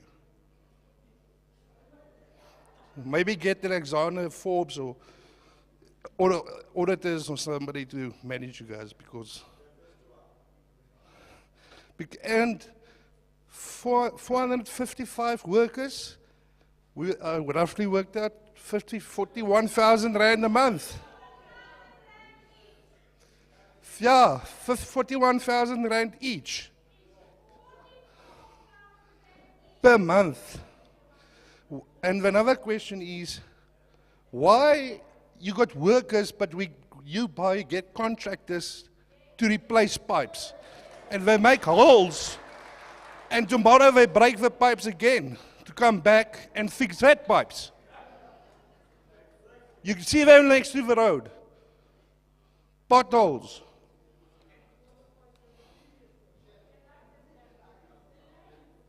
No. I'm sorry. I think you must sell Alice Ras to Exaro. They'll manage you better.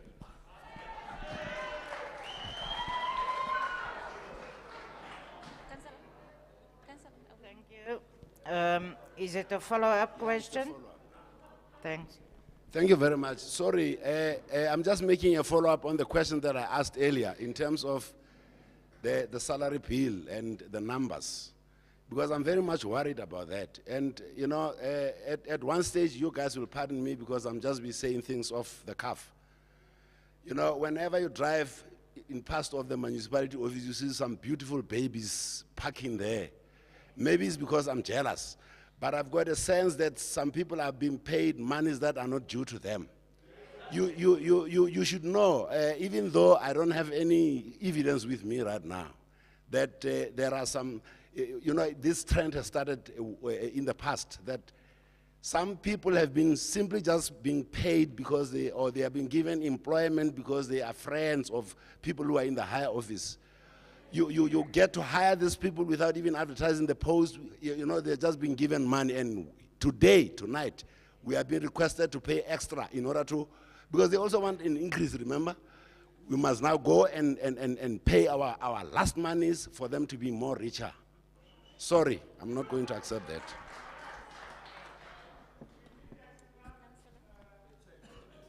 Thank you. Is there any other, but it must be relevant questions to the water increase, not other stuff, please. Otherwise, we're going to sit here until tomorrow morning. Where do you come from? Huh? Okay. Of course, I didn't call you, but okay, give it to him.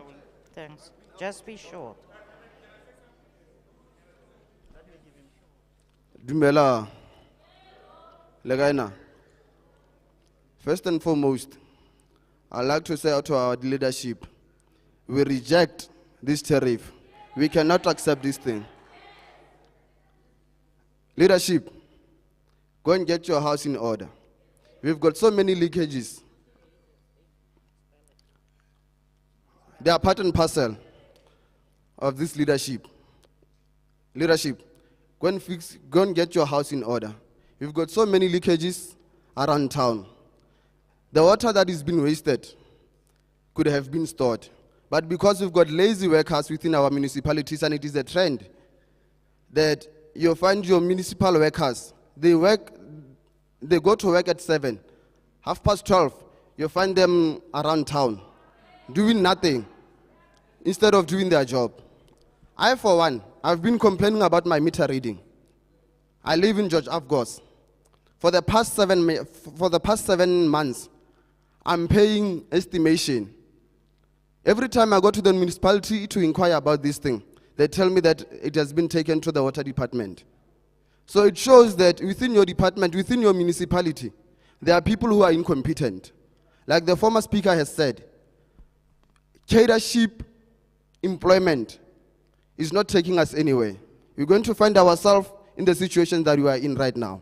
And us, as residents, we are going to be forced to pay for your cadres, for your cadres' salaries. And we cannot do that. At the present moment, the petrol price has gone up. Food prices have gone up. Now you want to come and tell me that I must pay 60% tariff for water.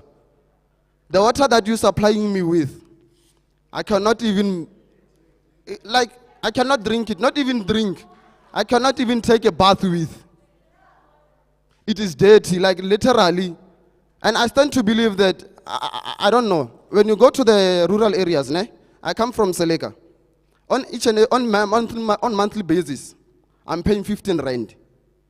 So, and when you ask questions that where is that money coming, where are you taking that money? They will tell us that it's going to the municipality. So indeed, there is revenue coming from the from the rural areas around LEPHALALE. It is just that there's maladministration within our municipality. So I think LEPHALALE municipality must be handed over to somebody else who can be able to run this municipality in a proper way. You guys, precise. You guys must be put under, what do you call it? What's that term? Administration. Precise. Because you guys are failing us. On yearly basis, you guys got clean audits.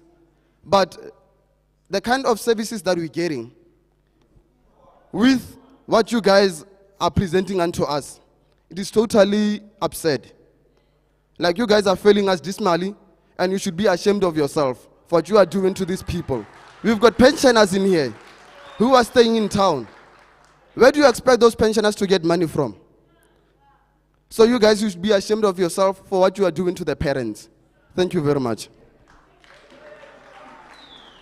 Yeah. Just keep it short, please. Well, thanks.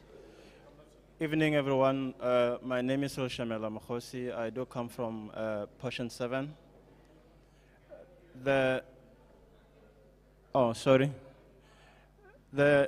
is a few questions that I need to ask and maybe get a clarity.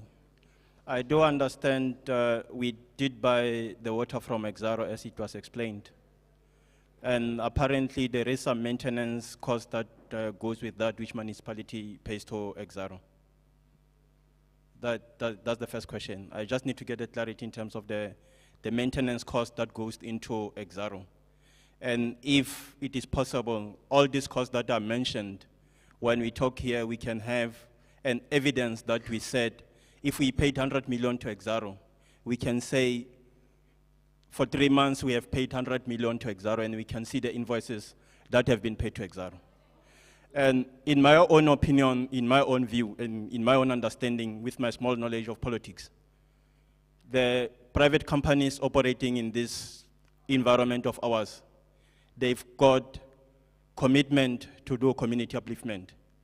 So if we can have those, maybe in the next session, if we will forever be invited for the next session. The other thing that I think we are lacking as people that we are sitting down, we are not holding our municipality accountable. They only come to us when they come and ask about increases. They should, on a 3-monthly basis, have this meeting and say, that was your budget, that is your money flow, this is how much is left in the pocket. As soon as you kick in all these increases, we need to see how much we have from provincial, the money that you're saying we are receiving from provincial. We need to see how much collection did you made per month on a 3-monthly basis. It must be graphically presentable. If it is possible, it must be put in Mogol as well. As I heard from the other speaker that information that we will have this session today, it was in Mogol. So I'm making a plea to us as well, as the community of LEPHALALE. We need to make sure we hold these people accountable. And they must not shut the doors on our faces when we come to them. I'm requesting to see the invoice that has been paid to Exaro in terms of the maintenance cost and the operation cost that have been paid to Exaro. And the other thing in this session that we are having today, I think Exaro and ESCOM, they are the big stakeholders in LEPHALALE municipality. In my own view, in my own opinion, they should have been invited to this session so that when we have questions, we do have people that we can point to say, Mr. So-and-so from Exaro, what is your arrangement with the municipality? So that when we go out here, everybody is satisfied, he understands where the money goes to. Thank you very much. Thank you. Is it a follow-up? Follow-up. Okay, no, you must just make quick. Okay, thank you guys. Finally, I got the opportunity as well to say something in this situation, this outrageous situation that we are facing here in LEPHALALE. Because clearly it shows us that this municipality is failing us. Because if you can check the trends, from, let me just say, let me take you from 2017, Medupi Power Station. There were a lot of population here. There were a lot of people here in LEPHALALE, but there was never issue of water. Now we are just permanent residents here in LEPHALALE. Few people now, but they are coming up with this, what you call this cost analysis, making up this cost that we need 4.5% increase. What is that? 60%. What is that? We won't agree with them. We are telling them face to face, one by one, that this is nonsense to us. We won't do that, and we won't agree with them. We need their financial statement. We need their invoices. They need to present everything to us. No, it's fine. It's fine. They understand what I'm talking about. Yes, we need your financial statement. Next time when you have this kind of meeting, we need a financial statement, all your invoices, because clearly these things of accounting, some of us, we don't even understand them. We are not even care about them, but we need a true reflection of what you are invoicing. What is your, your financial statement? Because we will need, also the external audit. We should call something like that. Because these people, they are making up some figures so that we can pay a lot of money here. And we won't agree with them. Please, guys, we won't agree with you. We are telling you, all of you, councillors and municipality officials, I thank you for that. Can I speak? So, thank you. Thank you. Just short. Chairperson, I'm going to make it short for you. Which side? This side? No, thanks. Chairperson and leadership of the municipality. Can I be heard at the back? Thank you. Yeah, I'm You made a big mistake. Ne?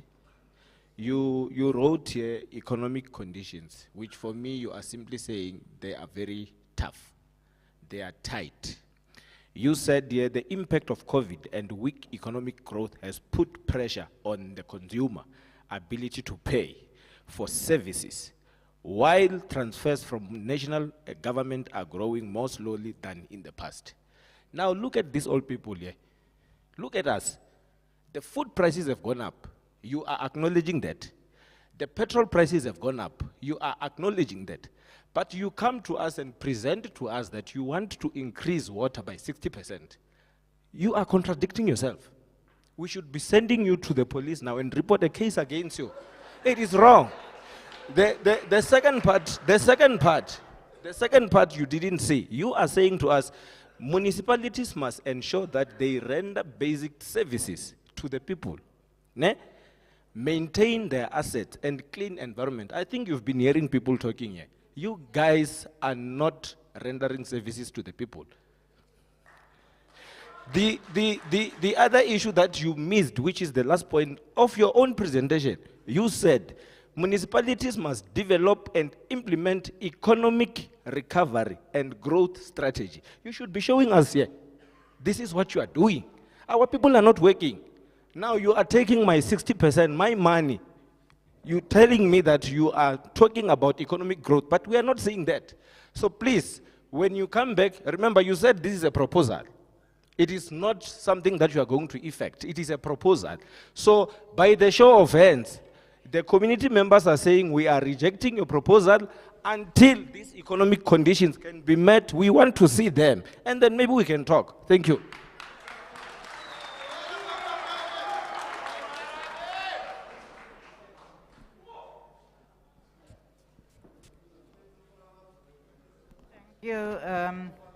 I'm just going to give him a quick chance to answer here, and then I think we must wrap it up or whatever. Kry klaar, ons vir huis toe gaan. Let's settle down.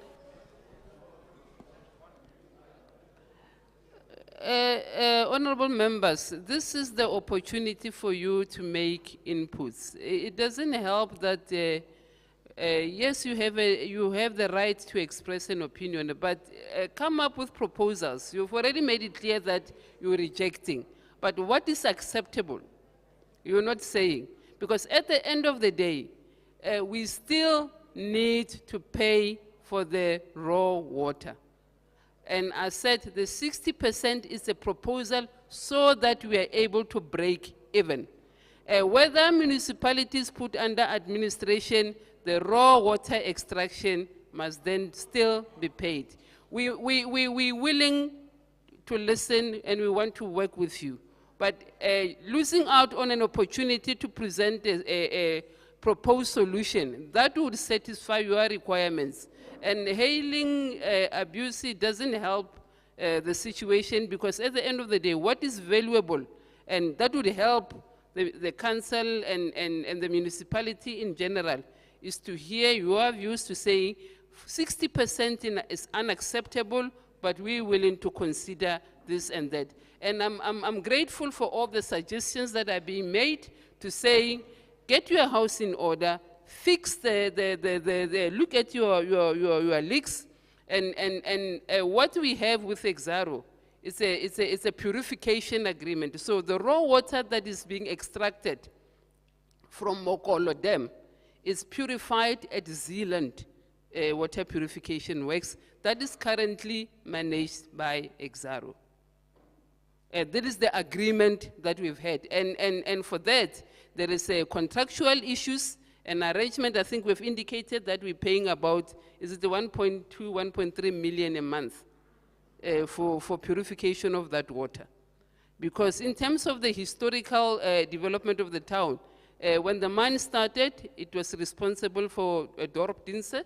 That is where all the infrastructure was established. So the arrangement, we're not purifying the water ourselves. We have an arrangement with Exaro for the purification of the water. And this is what we have been paying only. And that's how transparent we are. We could not bill you for raw water because we were not paying for it. So why would we bill it? That would be irresponsible if we did that. So we only now saying we have entered into an arrangement. We have met with the Department of Water and Sanitation. By the way, the custodian of water resources in this country is the Minister of Water and Sanitation. So for our allocation in terms of our license is the 7 million cubic, and for that we're supposed to be able to pay the Department of Water and Sanitation 2 million rand a month. This is the game changer, as the CFO said. The only difference that is that necessitated this arrangement today is that we have to factor in the 2 million that is payable starting in the next financial year. All the historical ones, once the verification and validation process is completed, and they can then start entering into an arrangement with the Department of Water and Sanitation, and I promise you we'll come back and say, this is the arrangement. At the moment, it's only the verification and validation process that is currently underway. I hope that that clarifies the issues. And we have taken note of comments and submissions with regard to looking at our bloated personnel. We're taking note of that. I think in the proposal of the presentation by the CFO, she has alluded to a moratorium on appointments. We will look at our own internal processes and our own internal arrangements so that we are able to cut where we're supposed to cut. The proposal to be put under administration, it's got its own advantages and disadvantages. I think in terms of the financial management regulations, there are the MEC of Finance is authorized after the assessing a number of issues to put the municipality. If it's an assessment and the outcome says we must be put under administration, that would be the decision of the MEC. So, but why we're here, we're saying, let's work together. Maybe we have missed something. Maybe there is an out-of-the-box solution that we can then consider. The proposal to say, get Exaro in your next involvement and Matimba to come in. There are important stakeholders. They also they have their own water use license. I think in the presentation of the CFO, we said the Department of Water and Sanitation have implemented a water catchment area where we start managing and billing for water from the extraction source. So in LEPHALALE, Mogol has been identified as a catchment area. And who is allocated? The municipalities allocated for potable water. Exaro have their own mining, and Midupi also they have their own for the station, and there is one for irrigation. So each one of those water users are responsible for payment of their portion of the allocation in the Mogol. So this is what we're saying. We need to then start paying our portion for the extraction of raw water from Mogol. So we're going to lose out on an opportunity to say, what are your proposals? Because we need to then consolidate and say, these are the submissions from you as important stakeholders, so that then we're informing the decision that council has to make. Because out of this meeting, we're then supposed to come back and saying, these are the proposal, 60% is not acceptable, but what is the counter proposal that we're getting from you as important stakeholders? So if we're not focused, we're going to lose out on an opportunity, and it would be irresponsible to go and make a final decision while we have lost out on an opportunity to influence the decision that the council is going to make. So please, let's just then use this opportunity and say, these are your proposals, and we're willing to consider, we're noting them, and we'll then be able to consolidate and give you feedback. And we will communicate. We will use Mogol Post. We taking the suggestions that we're making. And yeah, for us, it's quite serious and it's important, because we don't want to kill this town. That's not the intention of the municipality. We still want people to be employed. The town must still grow, but then let's say together, what is somewhere where we can then say 60% it might not be acceptable, maybe consider this, consider that, then we'll then be able to consolidate and inform you in the end what is then the general consensus that we're reaching as stakeholders. Thank you. Thank you, Imam. I think... through you, Chairperson, I request... Mr. Meyer, yes. Through you, Chairperson, I request our people to lower their hands. Because, one, I request our people to lower... I request our... Thanks, Honorable Ratepayer. Thanks very much. Thanks very much, Honorable Ratepayer. Good people, we are sitting with your opportunity, and I'm still saying it. The main reason why this leadership is here, we have heard you. In terms of the leaks and many more things that we are saying, that are more important to yourselves and ourselves.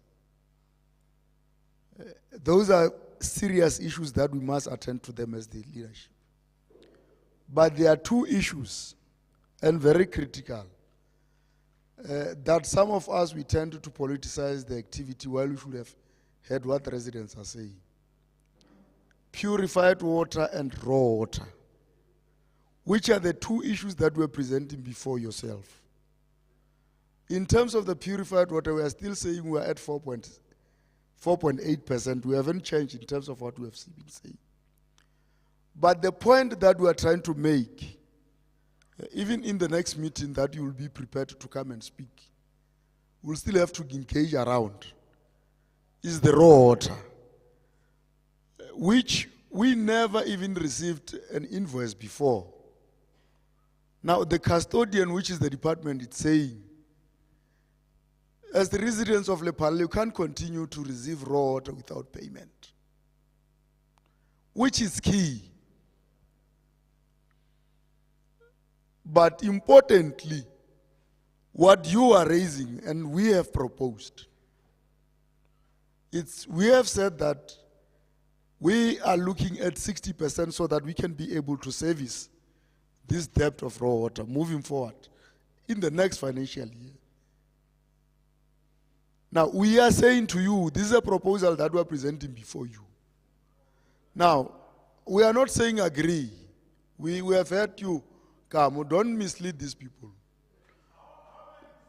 But Kamu, you've disrupted the meeting. Don't deal with this issue.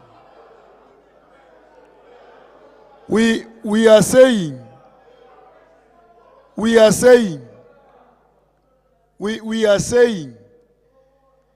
if you believe that 60% is far above,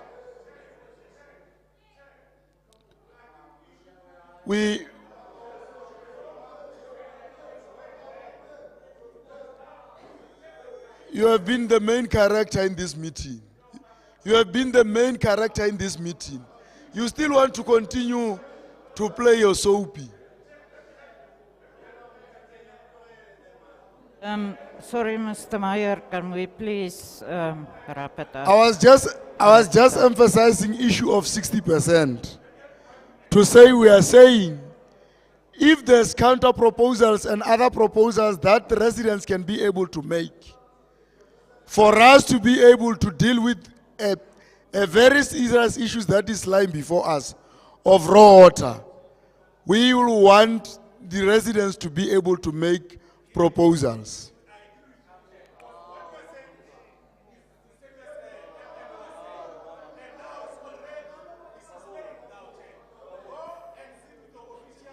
We are still saying we will want the residents to be able to make proposals.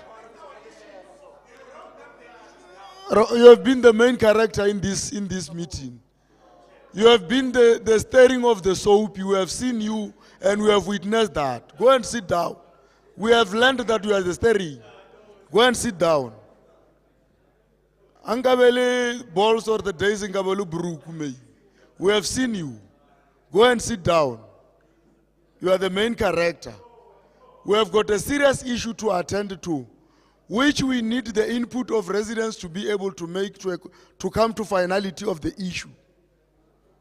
The reason we are here, and we are saying you still have a time to be able to make submissions in any form of submissions that you can be able to make. Because it's very true what the MM said and the CFO. Majority of the collection that we are getting as an institution, it's a fact, it's not a myth. It's from Onverwacht and town. And the people of Onverwacht and town are the one, not those in the rural villages that are getting money, their water in terms of the grants. It's those that are standing here, that are staying in here, that this issue that we are presenting, that's why specifically we came to you, it's affecting you. Now, it's a fact and we cannot run away from. Now, when we are sitting here, we don't want, we should not take these issues and try to police. We must exchange ideas on this is what you have presented. And this is how we believe, in terms of your presentation, can match what we want to bring. And that's what we're trying to say. Because at the end of the day, the water that comes from Mogol to a purification plant, which is as raw as it is, there should be a contribution that comes from your municipality.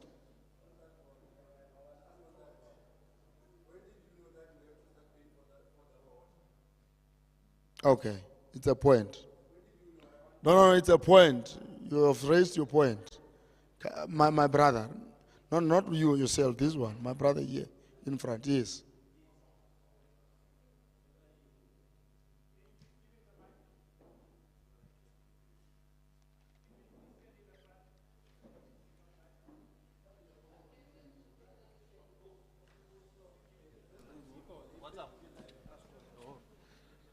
Afternoon, everyone. Yeah. Hey. Sorry, comrade, that is head to head, bumper to bumper. Not addressing to you. The matter, you are very much clear, comrade leader, that the issue, but we cannot shy away from the fact that the leakage vis-a-vis the demands, it's very important, because the number that you are at now, that we are paying, if we did not have that lot of consumptions, we're not going to be running in the rate state that we are in terms of how we pay.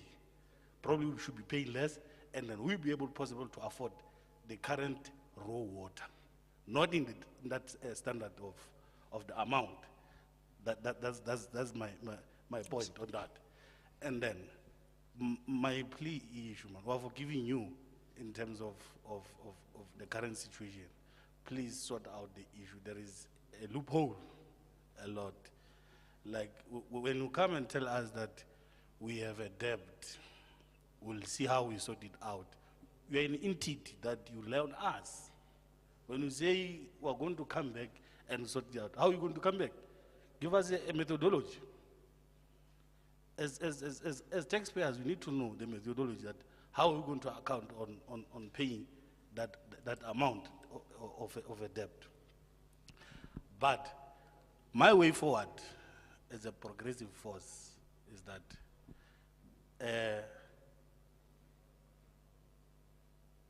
please go back to your drawing board in terms of the number of consumption. It's very painful that it's only us who are here suffering the consequences of payment. We understand we have our sisters at home, at rural areas, that unemployment was, all of us were affected by unemployment. It's true, we are coming from a serious hiccup of unemployment. But we are highly affected and it's costly to us. Go back to drawing board. Try by level best to exhaust possible avenue. This is an entity, it's not a spaza shop. You can go as much as level possible.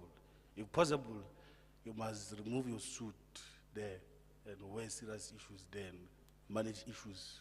We want water, we can't pay that 60%. Please do your level best.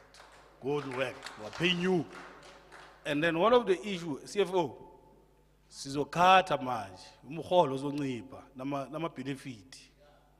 We're going to reduce if that possible level to happen. We must cut this excitement of enjoying our money. Must come to an end. Our comrades are suffering here. Water is a demand. Thank you. Thanks very much.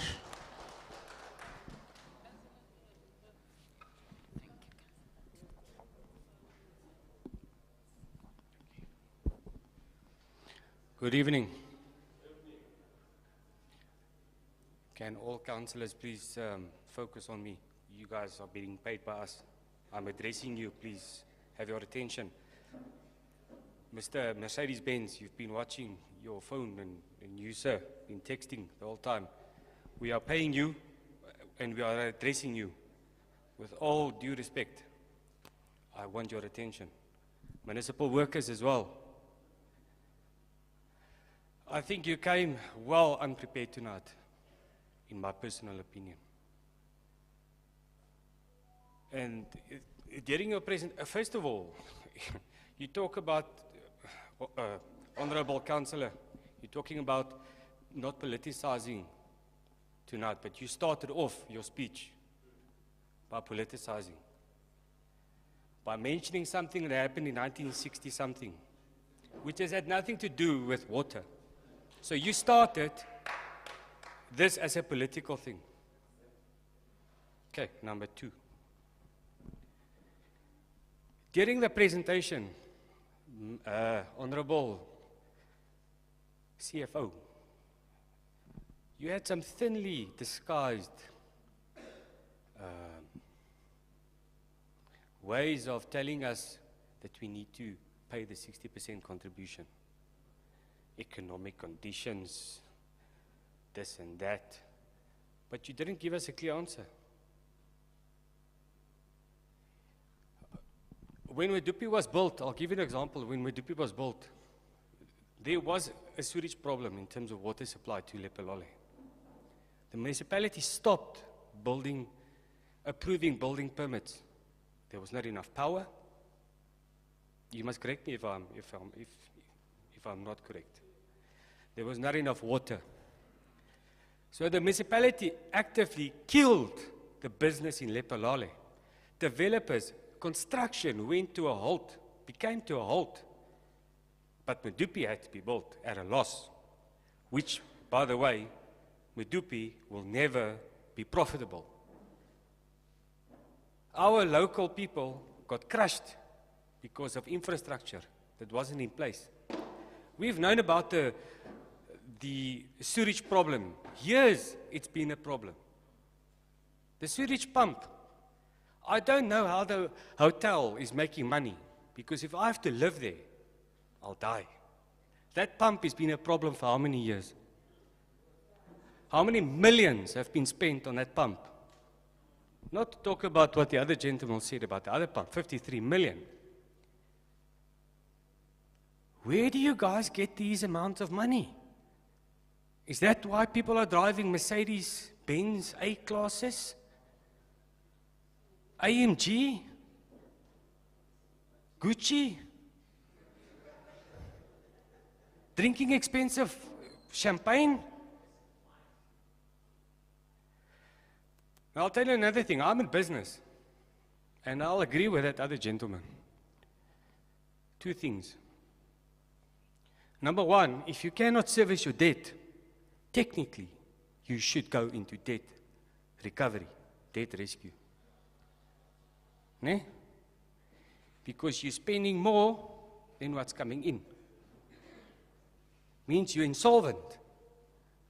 You guys want to tell me that you guys are insolvent and you guys are running the municipality. And I've got a couple of businesses in town, and I must look out to a brighter future. And I must have prosperous dreams of appointing new people, giving them jobs. What future do I have? In 2012, you guys signed an agreement, correct? It's 10 years. Who lapsed on that one? Who's to blame? Jack? The former mayor? Who? You said in 2015, you guys are now working back. You never gave us an answer as how long it's going to take to get to an answer. It's 7 years if it's 2022. The longer you are now delaying this process of not consolidating or coming up with a figure and agreeing with the water department, the bigger the bill is. You're running away with your own problems. What you going to do next year? 80% increase, 120% increase. Think about it. Stop driving 650,000 rand vehicles or 1.2 million rand Mercedes Benzes. Stop earning 150,000 or 200,000 a month and show these residents that you've got the balls to stand up. Thank you. Thanks very much. As when the next speaker will be speaking, I will urge. It is important that as when you put your highlights in terms of whatever that you want to highlight, it is important that the most important issue that we are trying to talk about here, which when you give the next speaker the mic, that you should have been spoken to, is the issue of tariffs. We can decorate our speech as good as we should decorate. But at the end of the day, when you walk out from there, we must get the proposal that we have proposed as opposed to what you are proposing. Because it's key. Because if we speak and speak and speak, not give us what is your proposal, we are agreeing that you have indicated that you are denying the 60%. But most importantly, we must get a sense of proposals from you. Because at the end of the day, we have got raw water that we must, as an institution, at the end of the day, go and pay for. I was just trying to highlight, after I've heard the previous speaker that I've appointed, I could hear the gist from what he's saying. Not necessarily that I could not hear, but most importantly, what I'm missing is the issue of tariffs, which that's what brought us in here. I have missed that thing from the last speaker. Thanks very much. You can continue. Greetings to all people here, more especially the municipality officials. Oh, and then the leadership here. Mr. Tulari, I think I get the contents of the meeting here. But the problem was how the meeting was presented. Because the main issue here is the raw water and the purified water. The reason why we were frustrated is because of this presentation. According to my suggestion, I think we were supposed to dwell much on those two because they are the key issues. Those are the two key issues. And then you should have come with those two things only because of remember the presentation was, it was just a mess, honestly speaking. That's why people were provoked. That's why people were frustrated. And then you are right. These are the two issues we must dwell on: the raw water and the purified water. I can say we're not going to afford 60%, more especially in this unstable economy, Mr. Tulare.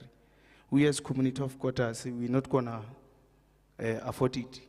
And then I think you must go back and then give us a chance as a community, because I think the decision of percentage, we must do it collectively.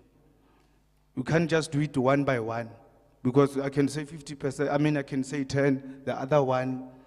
And then the most important thing, a meeting of such a caliber, maybe once in 3 months, there must be such a meeting, because of the service that municipality is rendering, it's not of good standard.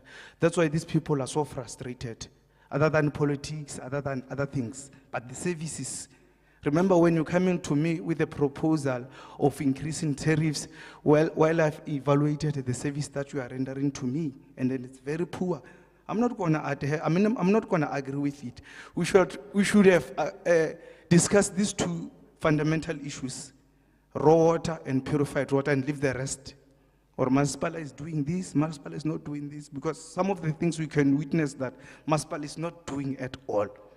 You are right. So my proposal is, how about we as community who are given a chance whereby we can come up with this decision of disagreeing with and giving you a percentage, because one by one, I don't think it will accommodate us. Thank you very much. Thanks very much. I think what was more important for the CFO to present Tate Malepa, if I'm not misspelling your surname. What was more important for the CFO to present was where we are sitting in terms of budget. How much are we contributing to buy water for the community? Purified and not purified. And if we bring the cost given what the Department of Water and Sanitation is presenting, what is going to be the budget that is going to be needed? Hence you heard CFO saying that we are going to have a shortfall or deficit of around 20, necessarily because it's not factored in that budget. Once the department brings that money to say this is the money that must be paid as raw water, it means the money that the department was to get from us is not being budgeted for. Therefore, we need to go back to the drawing board, which is the issue of factoring in the 60% in terms of raw water, so that we close the gap. The issue of being technically insolvent or not technically insolvent, like the MMS indicated, which is one thing that drives most of debate, because the MMS indicated it very clear that we are still in negotiations with the department. We have not yet even arrived at that stage. Now, and the MMS indicated, if it happens that there's a debt in terms of whatever that we'll be engaging, one of the solutions mechanisms that she has put in place is to expose some of our assets to be able to close the gap. And another issue that was also raised, which I have heard it very clear, was moratorium on issue of the posts, which we could hear you saying this one might not be relevant. So I think the discussions in terms of what we have been presenting here, those were supposed to be discussions to inform us in terms of decision making. But otherwise, what we have heard and what we have seen debated all over here is not necessarily what brought us here. And to a larger extent, the people that are going to be severely affected were disrupted even without saying any other thing. Necessarily because people that came in here, one, they took advantage. They knew that some of the residents might not agree to 60%. Now, it's true that they might not agree to 60%, but we were supposed to sit here with them and be able to engage and get a common ground. But what did we do? Those that were sitting there were speaking as if they are Romeo and Juliet of a particular video, and others were clapping hands.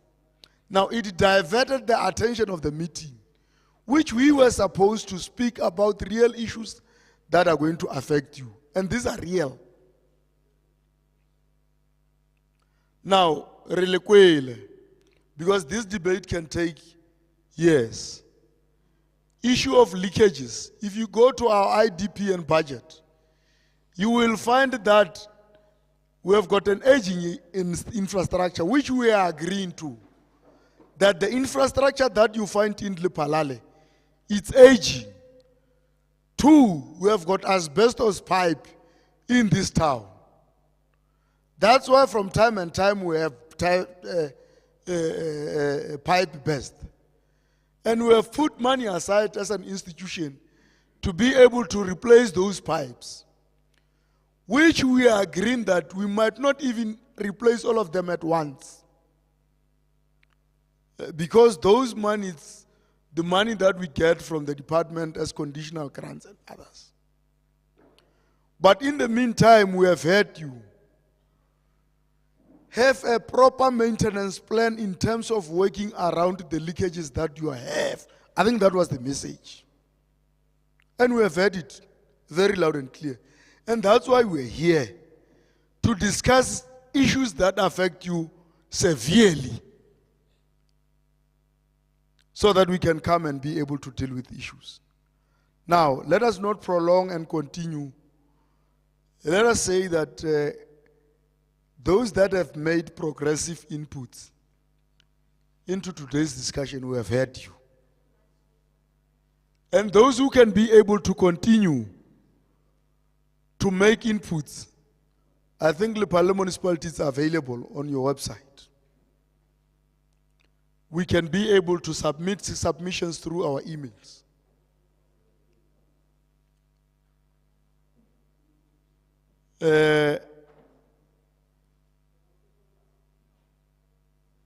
Even if you have to make inputs on our live page, we will take them. Now, I think we must agree that we have been here for quite some time, and we really appreciate those who came to this activity. 3 or 4 weeks ago, I was in this wall making consultation with an IDP which had only 4.8% tariff increase. And I think it was only around 10 people in here. Dr. Fenter was also here, and others. Very few. Now necessarily because the tariff seems to be high, people have came. But instead of us have afforded those people an opportunity to be able to speak, we did something else. No, I think I'm concluding. I'm concluding, my chief.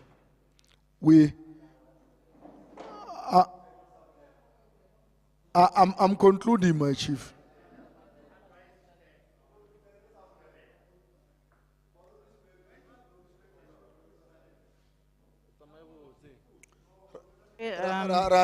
Thanks very much.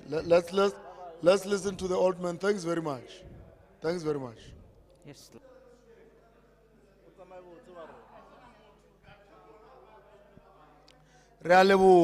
Thanks very much.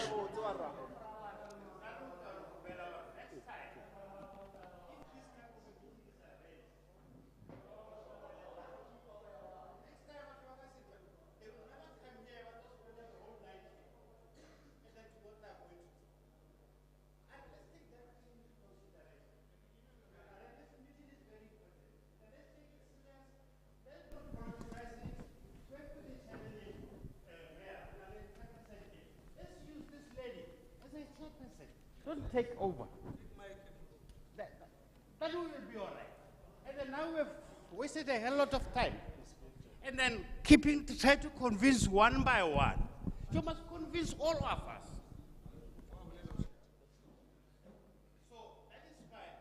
Submission. Thanks very much. I also want to apologize to the chairperson because I have taken over to the chairperson necessarily because I could see that she is being undermined. And I had to come to her defense. And my apologies, chairperson, for taking over from you. Yeah. I just plea with you. This type of meeting is very important. And then let's agree to arrange another meeting next time, and then arrive on time, and then refer some people chances.